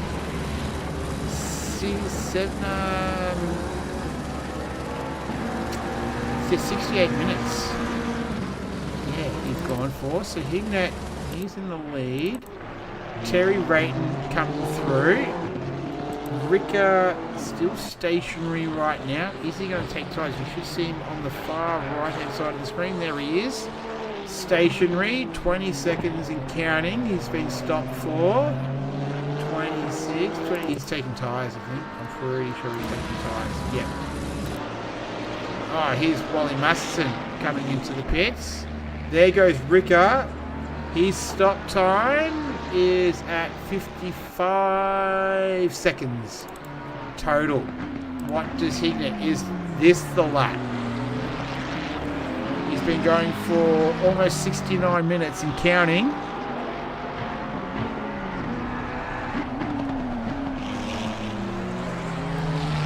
He goes again. What's the lap time? 28 flat was the last trip around. 27.9. That's a good time. Terry Rayton at 27.4. The difference is 41.6 seconds. So the Ferrari seems to be able to manage its tyres quite nicely and its fuel in the hands of one Benjamin Hignett. He's looking to break a streak of 5 third places in a row. And right now, he is definitely making a fight of this one. Now, the only thing is going to be... That's what a good sentence. The only thing is he's not going to take tyres, so Rayton will have fresher tyres. Although he pitted 22 minutes ago, he still took a fresh pair of tyres. Hignett, if he's going to have any chance of winning this thing, it just has to be a splash and dash, no tyres. So that's the only thing that's sort of really going to work against him. But he was only a couple of tenths. He was actually a couple of tenths faster on his previous lap than Terry Rayton. So this is very, very intriguing. This is where you want to have like a pit reporter to say, what's the team saying? Do you have any whispers down there? Can you give us a little bit of intel? He's probably talking about it on the Discord chat right now. Another 27.8 from Hignett. So the pace he's able to turn the pace up when it's needed. He's been going for 70 minutes, 71 minutes so far. Whew, intriguing indeed. This is good stuff from Benjamin Hignett. This is kind of his signature calling card. These extra long stints as Jack Steele and Pierre Reid. Pierre Reid's had a good recovery. So after setting the pole position time, started from pit lane, has worked his way back up into P6. He's got our championship leader, Jack Steele, looking to go around the outside at the Melbourne hairpin. Pierre Reid holds the inside line, which is the faster one around there, holds his line again, so he'll take the inside line on the final left-hander. That's good driving there from Pierre Reid. Wrong one. There we go. This is good stuff. race, I feel like it's sort of come alive again a little bit. We didn't have too much of a dull spot. Hignett going long has really spiced this up. Let's see, he goes again. How long can he go for? What sort of lap does he do? A 28.1. That's... yeah, he needs to go a little bit faster than that. The gap is at 40 seconds. So we saw Vinny Canero do a splash and dash at 40. Wonder how quick he can do it. It's 20 seconds for a drive-through penalty. So that gives you an idea just to traverse the lane. Then to stop might be another 10 seconds. So I reckon 35 seconds is the cutoff. That's my... what's up in here? Matt Frost. He's managed to get past Chris Hildebrandt. Let's see how that's come about. Oh, just a bit of a slide there from the 111. And that's allowed the 666 to walk through. And Matt Frost there moves up into P8, Hildebrandt in P9. Parker is 12.2 seconds down the road. Rickett goes the fastest lap. So after making his pit stop and putting some fresh tyres on there, a 26.935. Compare that to Hignett, did a 27.2. Rayton did a 27.5. Hayes did a 28.3 on that previous lap. Ricker is 10.8 seconds behind him at the moment. So he lapped 1.3 seconds faster. Oh, can he catch him? How long ago did Hayes pitted? 15 minutes ago.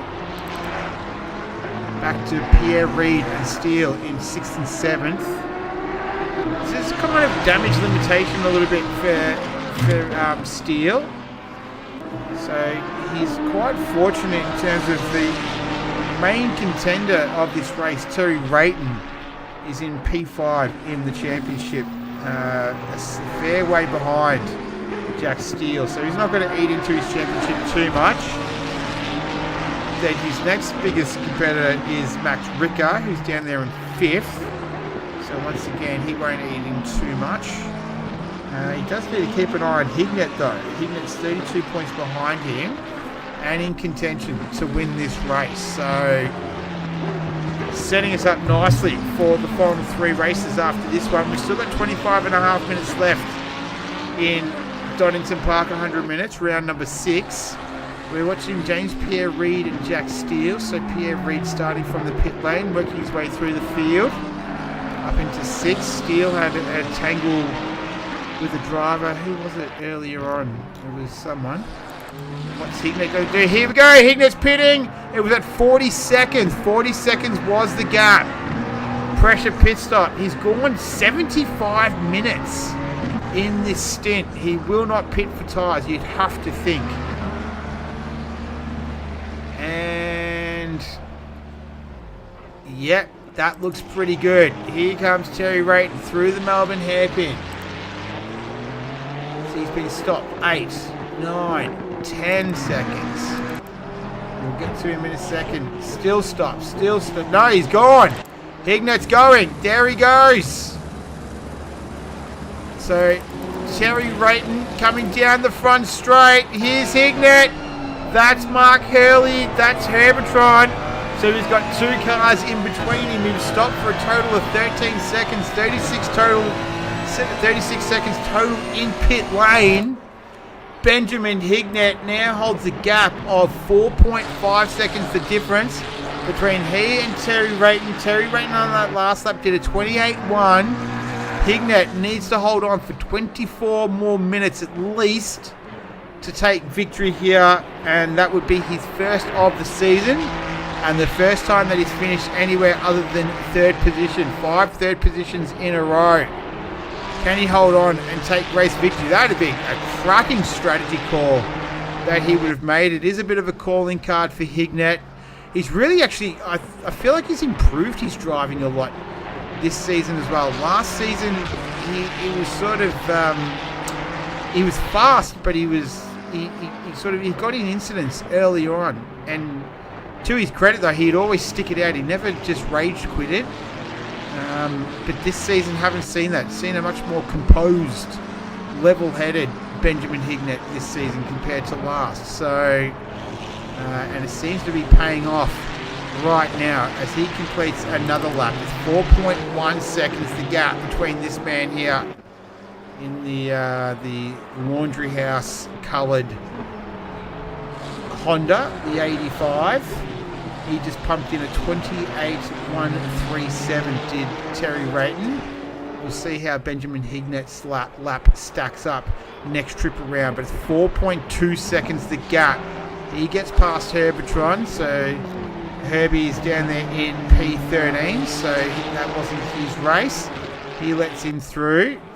Ricker has closed the gap on Mitch Hayes as well. So he was 1.3 seconds faster on that previous lap. The gap between Ricker and Hayes right now currently sits at 6 seconds. Mitch Hayes is 7.2 seconds behind Vinny Canero. Vinny Canero has pitted, but he didn't pit for tyres. He's been lapping at 27.957. Good lap from him. Hayes did a 28.3.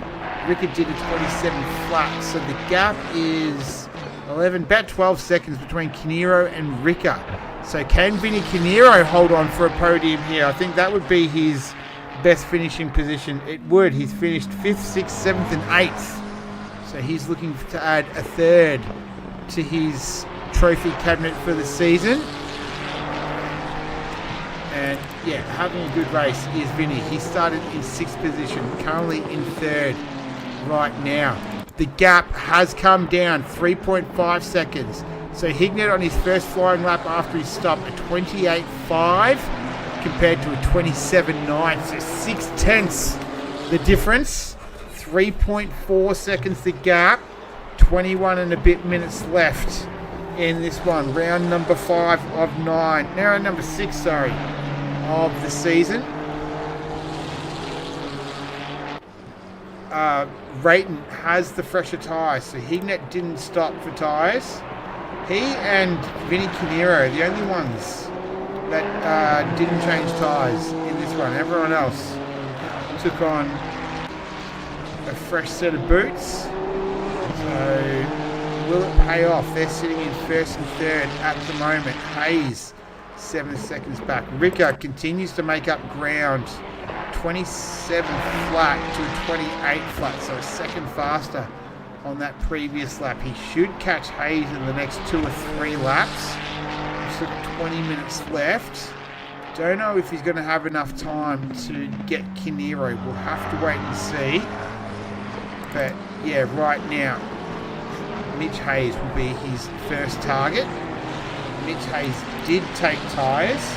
They're 10 minutes older than Max Ricker's at the moment though, so that's the only thing that he's sort of got going against him right now is Ricker's got the fresher rubber. Same scenario for Hignett and Rayton. The gap continues to drop, 3.1 seconds now. Last lap around at 28.3 to a 27.8. So he's roughly taking about half a second chunk at a time. That yellow Ferrari, that's obviously Mark Hurley. He's currently circulating in P15 at the moment. It's the Ferrari just up ahead of that is the one that Terry Rayton has in his sights.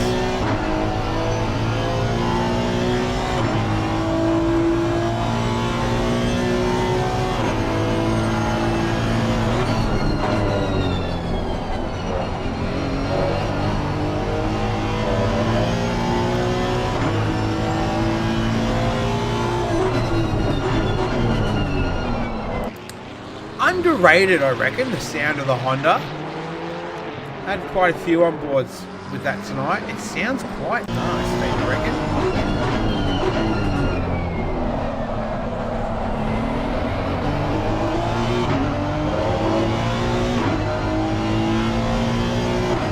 As opposed to something like the Porsche. So angry.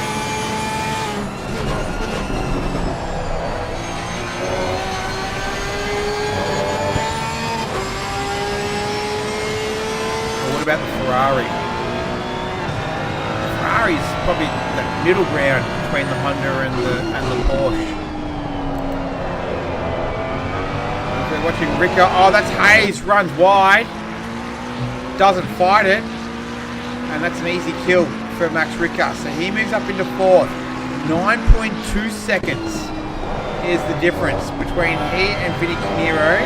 Vinny Canero, his last lap around, he lapped at 28.382, so 28.4 compared to a 26.8 to Ricker. Woo!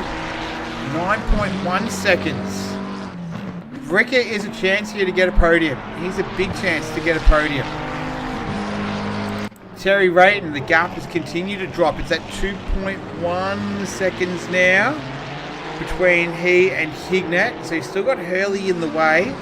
Hurley is in P15 right now, so he'll get the blue flags. He runs deep there to let Rayton through. So good driving there from Mark Hurley.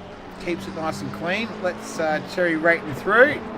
And away he goes. So 2.2 seconds as they cross the line. A 27.9 to Hignett. A 27.6 to Rayton. So he's able. It seems like Hignett's able to sort of turn the pace up a little bit when he needs it. But he's going to have to turn it up a lot more for longer. Because right now the Honda is chasing him down.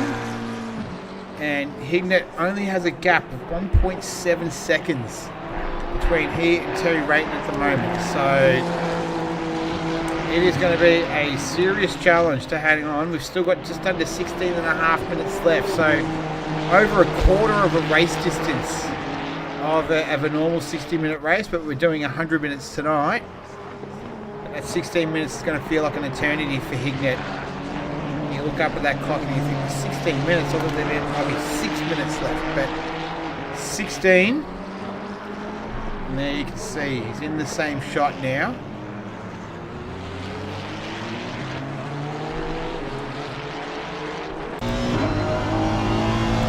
There we go.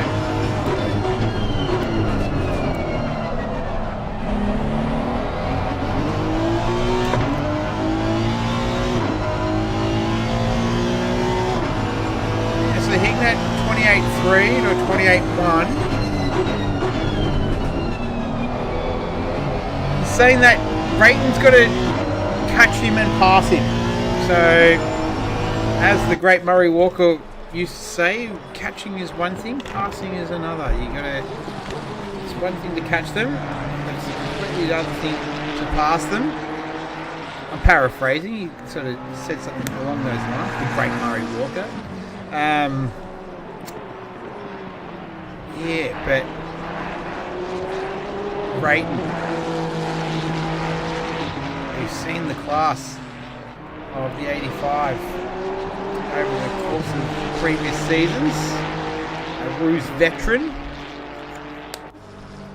It's going to be shaping up as a decent old battle. The gap's just back out to 2.1 seconds now. It's a little bit offline there, coming out of the S's into the Melbourne hairpin. Hignett has invalidated this lap along the way, so I don't think that's really going to make too much of a difference.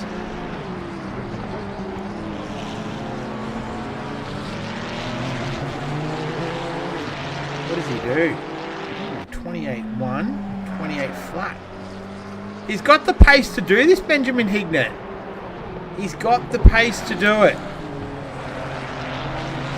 Can he maintain that pace though? Oh, and Rayton's been a little bit untidy the last lap and a bit. So we've seen him on the grass, a couple of wheels on the grass at times over the previous lap and a half. So he's pushing as well. So he's having to try and keep up with Benjamin Hignett. So Hignett's making him earn it right now. Back to this battle as well between Vinny Canero and Max Ricker. So we're on board with Max Ricker. That car up ahead, that is, I think that's Herbertron. It is. So that's the distance from Herbertron to Ricker, and from Herbert through to Kinero. Do I race as well? Yeah, I do. I'm more of a console racer though, so Gran Turismo is more my jam.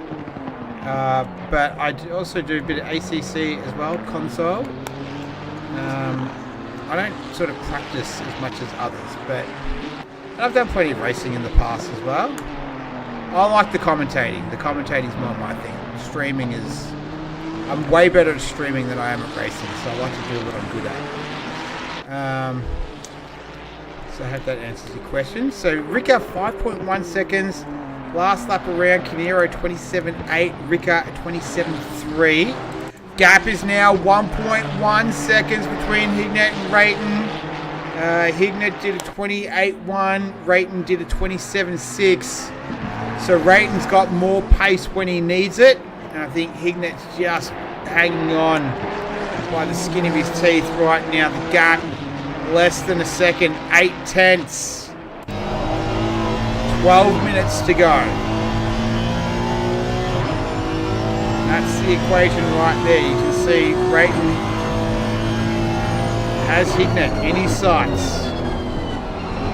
Tyre bundle got punted pretty early on. So the good thing for Mitch Hayes though is he's leader of the silver class. He's got a fair gap, 15 seconds between he and Matt Frost. So Mitch Hayes has a silver class. That would be his second of the season, I believe. Mitch Hayes, yep, would be his second. Here we go. Here is Rayton. 11 minutes to go. So plenty of time. Doesn't need to rush it.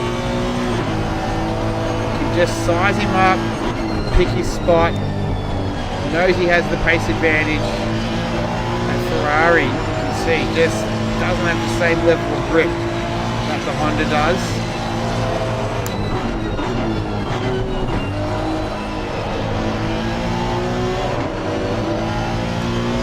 Just got some tyre on the grass there as well. You can just see the difference in the lines as well. Rayton has so much more grip. So he doesn't need to rush it. He doesn't want to blow it either. He doesn't want to make contact and ruin both their races. In saying, if that did happen though, Vinny Kinero coming through. Yeah, Gran Turismo, it's a good learning one, but it's still, you got to be good to be fast on there as well. I'm more of an equal opportunity, you know. Sim racing to me. I'm not one of those people that is sort of, you know, think that one's better than the other. We have a variety that we can all.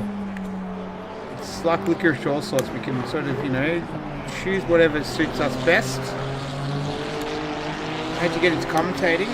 Always wanted to do it and had the opportunity to do it one day, and yeah, just did it. So.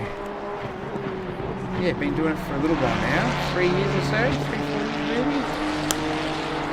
Anyway, Rayton. All over the back of Hignett. Just trying to pick his mark. Will it be here? Goes down the inside. We've seen cars make contact through there already this evening. You don't want that. Do not want that at all. 9 minutes to go in this one. What's the gap between Ricker and Kinero? It's 1.8 seconds now. So we've got first and second up for grabs. Third and fourth as well. Hignett takes the inside line into the Melbourne hairpin. Wrong car. There we go.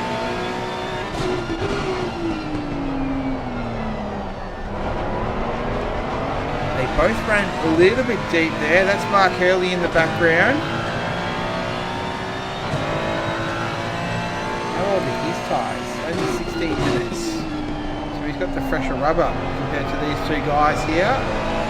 Lap time is 28.3, so faster than both of these guys on the previous laps. It's a bit of a tricky position for him. So even though he's got a little bit more pace, he's going to have to stay behind these guys for now. Rayton, was that a little mistake from Rayton there? He's just dropped back a little bit. It's just at a second right now is the gap. Matt Frost and Pierre Reid, they're battling it out right now in 7th and 8th. And then Ricker, so here's the battle for the final podium position. This is Kinero and Ricker. So Kinero doesn't have the fresher tyres. Ricker does. Hence the pace advantage. But we've still got just a tick over 7 minutes remaining. So plenty of time for both Rayton and Ricker. So it's the battle of strategies. Hignett and Kinero, they both went no tyres. Just to splash and dash. Rayton and Ricker, they went with tyres. Which strategy is going to be the optimal here? Here's Ricker.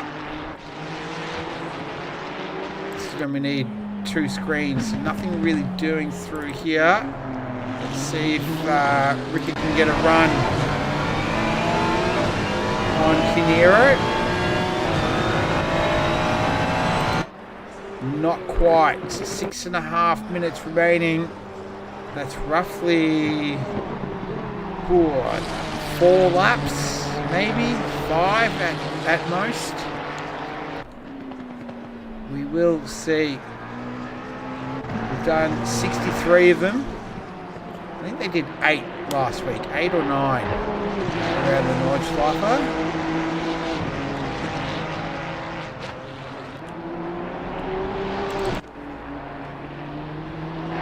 Oscillate between the two. 6 minutes remaining.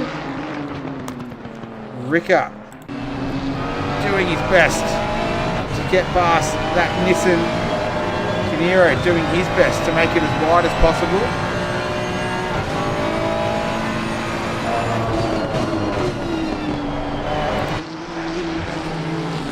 So you go through turn 9 and 10. Any action out of the Melbourne hairpin? Not at this stage. So Terry Rayton not able to find a way past Hignett yet. 5.5 minutes left as they cross the line.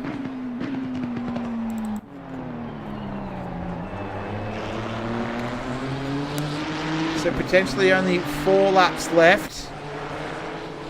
Max, previous champion from a couple of seasons ago. He can't get a move done on Kinero as of yet. Back to the leader of the race. 5 minutes remaining. Can Hignett hold on? This would be an absolutely stunning win if he can. Where did he start? He started in 2nd. So that would have been 3rd.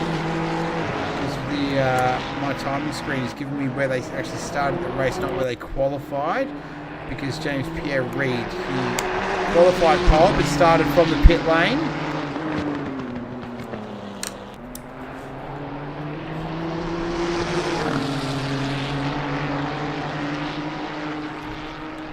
And Max not able to make any ground right now.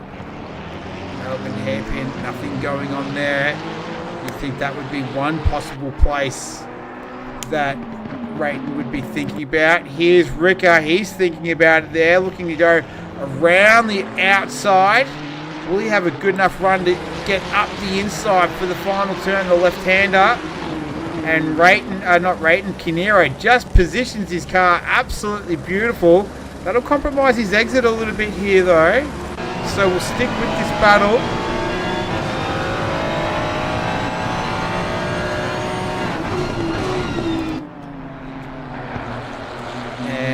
Kinero able to hold him at bay. Hignett the same. Rayton is absolutely pushing. There's only a couple of tenths the difference in lap time that last trip around. So now it's almost like a mental thing for Rayton. He knows he's got the pace, but where can I get past this guy? As he just clips the inside of that curb, just bounce the car around a little bit, nothing too serious. Ricker continues to crawl all over the back of the Nissan. He almost gets a couple of wheels out in the dirt as well. This is great stuff. So first, second, third and fourth all up for grabs right now. Rayton making up ground under breakings at the Melbourne hairpin. He can't quite get it done there. Can he get a run to get the inside line on the left-hander? He's going to stick the car out. Shows the nose. Nothing doing there. 2.5 minutes left. So a couple of laps to go. Can Hignett do this? Can he hold on for what would be a very, very memorable win for him? He's our reigning defending champion right now, and he's certainly driving like it. Here's Max Ricker, speaking of champions. Our previous champion from a couple of seasons ago. He's not able to make up any ground on Kinero on this trip around. Hignett almost halfway through this lap. It'll be one more to go after this trip around. Can he hold on? Can Rayton do it? It's all up for grabs. Less than 2 minutes remaining. It feels like I said there was 16 minutes left about 2 minutes ago. It's absolutely flown by.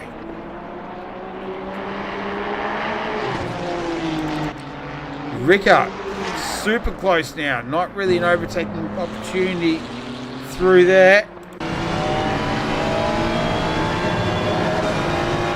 Sun just starting to come down a little bit, not really obstructing anyone's views.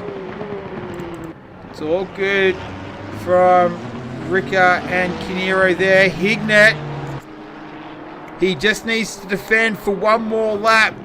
Rayton just looking down the inside ever so slightly. Nothing doing there, so we're going to get the final, the last lap signal. There it is. Leader is on the final lap, Benjamin Hignett. He needs to hold on for 12 more corners and bring it home for what is going to be a very memorable win. Here's Max Ricker. He can't get past the Nissan, so Vinny Kinero defending for his absolute life right now. He wants that third position. He wants his best finishing spot for the season right now. Look at this. The big slide there from Rayton. And it's up to half a second, the difference. That might have been just exactly what Hignett needed. And that gives him a little bit of breathing room right now. Vinny Kinero, he doesn't want to repeat that, because if he does, then that might open up the door for Max to slip through. But they're going down Starkey Straight one final time tonight. Hignett has got that half a second buffer. He's able to navigate through the S's, through 9 and 10. He's just got the Melbourne hairpin to go. Rayton not close enough. He's going to have the final lunge at the final turn. He's going to have to get to the left-hand side of the circuit. Hignett defending beautifully right now. Just needs to go for one more turn. Rayton sends a big send down the outside. Can't get it done. Benjamin Hignett. What an absolutely cracking win. That was awesome. Well done, Benjamin Hignett. Max Ricker now looking to take third. Gets a little bump from Kinero. He sent it down the inside of the final turn. And Max Ricker is going to hold on for P3. What a cracking race. Vinny Kinero, I feel a bit sad for him to finish fourth there. Just lost it at the last second. But well done, Benjamin Hignett. That was unbelievable. Mitch Hayes, he's going to come home to take P5, and he takes out the silver class. Congratulations to him. Pierre Reid, it's a case of what could have been. He finishes in P7. Well done, Matt Frost. He's going to finish in P8. Chris Hildebrandt, he comes home in P9. Nice drive from Chris Hildebrandt. He started 11th in P9. Aaron Parker, he had a bit of a disappointing race for him today. He had a couple of trials and tribulations throughout. He's going to come home to finish P10. James Mack, he'll finish 11th. Then it's, finish 11th, something like that. Then it's Russell, Herbert, and Wally Masterson. Congratulations. He takes out the AM class winner. So it was Hignett. In the end, it was Hayes for silver, and Masterson for AM. That was epic. That was so good. That was awesome racing from Benjamin Hignett. I'm very keen to do this post-race interview to find out exactly what he was thinking. So let's get out of here. Oh, that was the second 100-minute race we've had for the season, and another absolute epic one. This season in general has just been bloody unreal. Let's get the Discord open. No, wrong one. Here we go.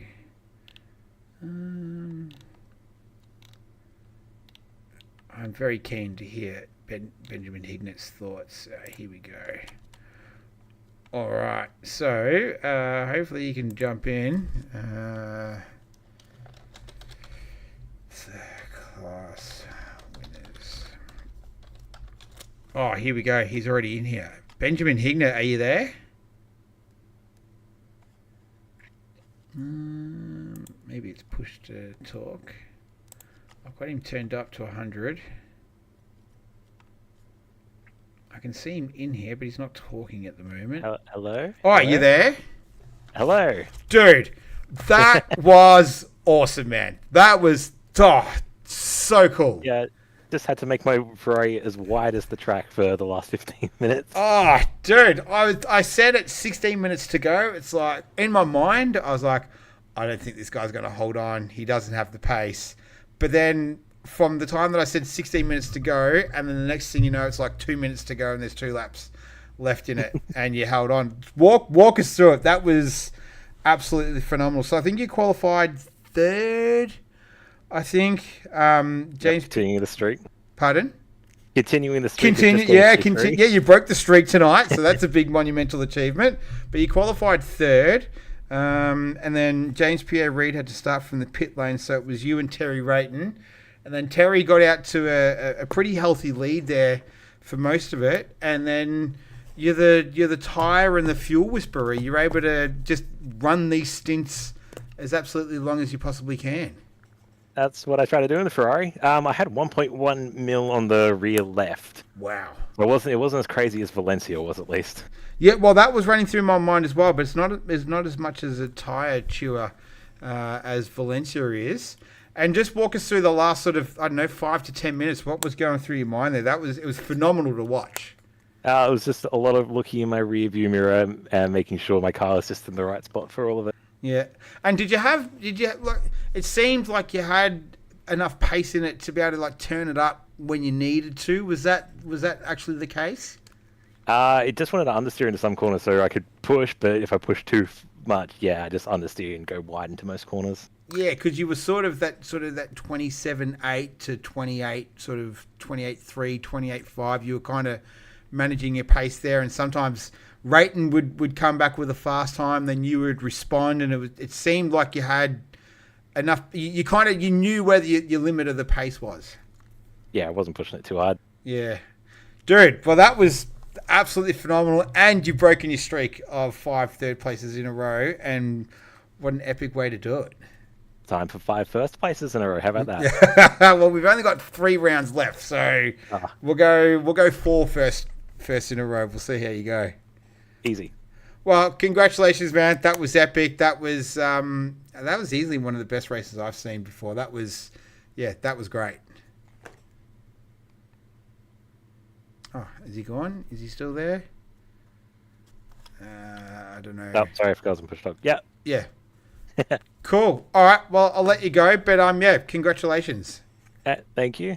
Cheers. Catch you guys in 2 weeks. Yes. Yeah. For Suzuka. Awesome. All right. So that was our race winner. Anyone else want to come in here? Who was it? It was Wally. I think it was Wally Masterson or Mitch Hayes. Doesn't look like anyone is jumping in, so it might just be Benjamin Hignett for the night, our race winner. Looks like it. All right, cool. Well, congratulations to the other one. So Mitch Hayes, that was a cracking drive from him. to take home the silver class. And yeah, good work to Wally Masterson as well for taking out the AM class as well. He was the only AM runner for the night, and it looks like the championship tables have already been updated. Oh, here's Mitch Hayes. Mitch Hayes is in here. Can you? Hello. Hey, Yes. Congratulations. Thank you. You were the fastest silver qualifier tonight, and you've come home. What was it? Fifth or sixth? Fifth. I Yeah. There we go. I don't want to rob you of a position. Walk us through your race. It looked like you had a couple of good little battles out there early on. It was a pretty solid race from you tonight. Yeah, I decided to not change my tires. So, Right. that ended up meaning that my front left, rear left really dropped a lot of pressure. So that was tough in the end. I ended up being chased down by Steely, but was able to hold him off. So that was fun. Yeah. Better than the last 2 weeks. Was it? And did you? I think I saw you let a couple of people through as well. One person early on, and then another person late. Was that the tyre situation forcing you to do that? Yeah, I mean, I had Oh, it's just dropped out there. it just didn't make sense to really hold up the pros when I was so far ahead. Yeah. I don't want to lose any time in front of the guys behind me in silver. Well, I think you might be due for a upgrade to pro next season. You're doing pretty well in silver at the moment.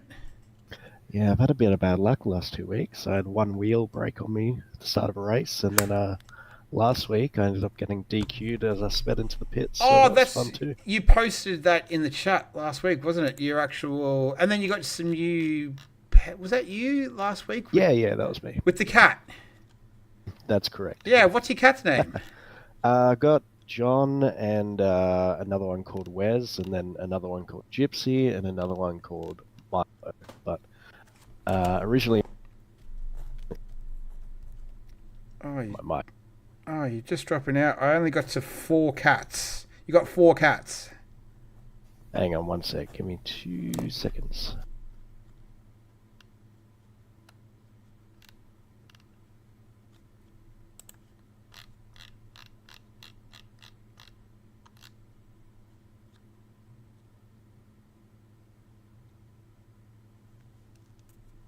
Alright, we're just waiting for him.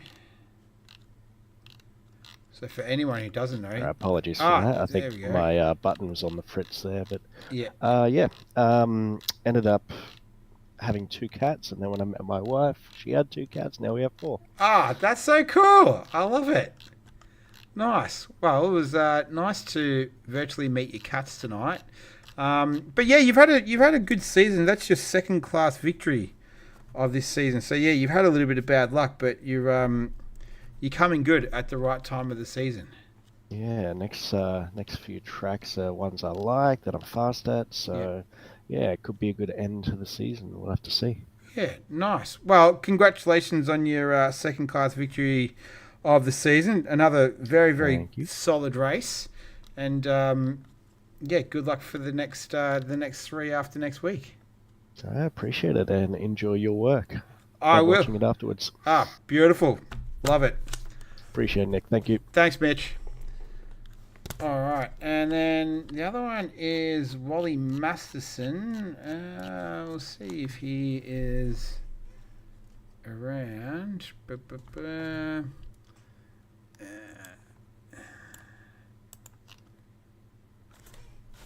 see, is Wally. Here we go. That's Wally Masterson, isn't it?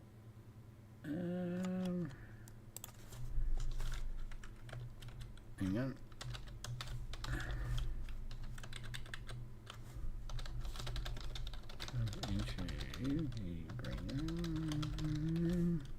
Alright, so I'll just put a chat there. And then, Max posted the latest championship updates. Benjamin Hignett, 406.5, Jack Steele, 402.8, and Max Ricker, 399 points, leading into the final third of the season. So we're set up for a cracking last 3 races. So we're going to take a break next week, which is kind of a bit of a shame after such an epic race tonight.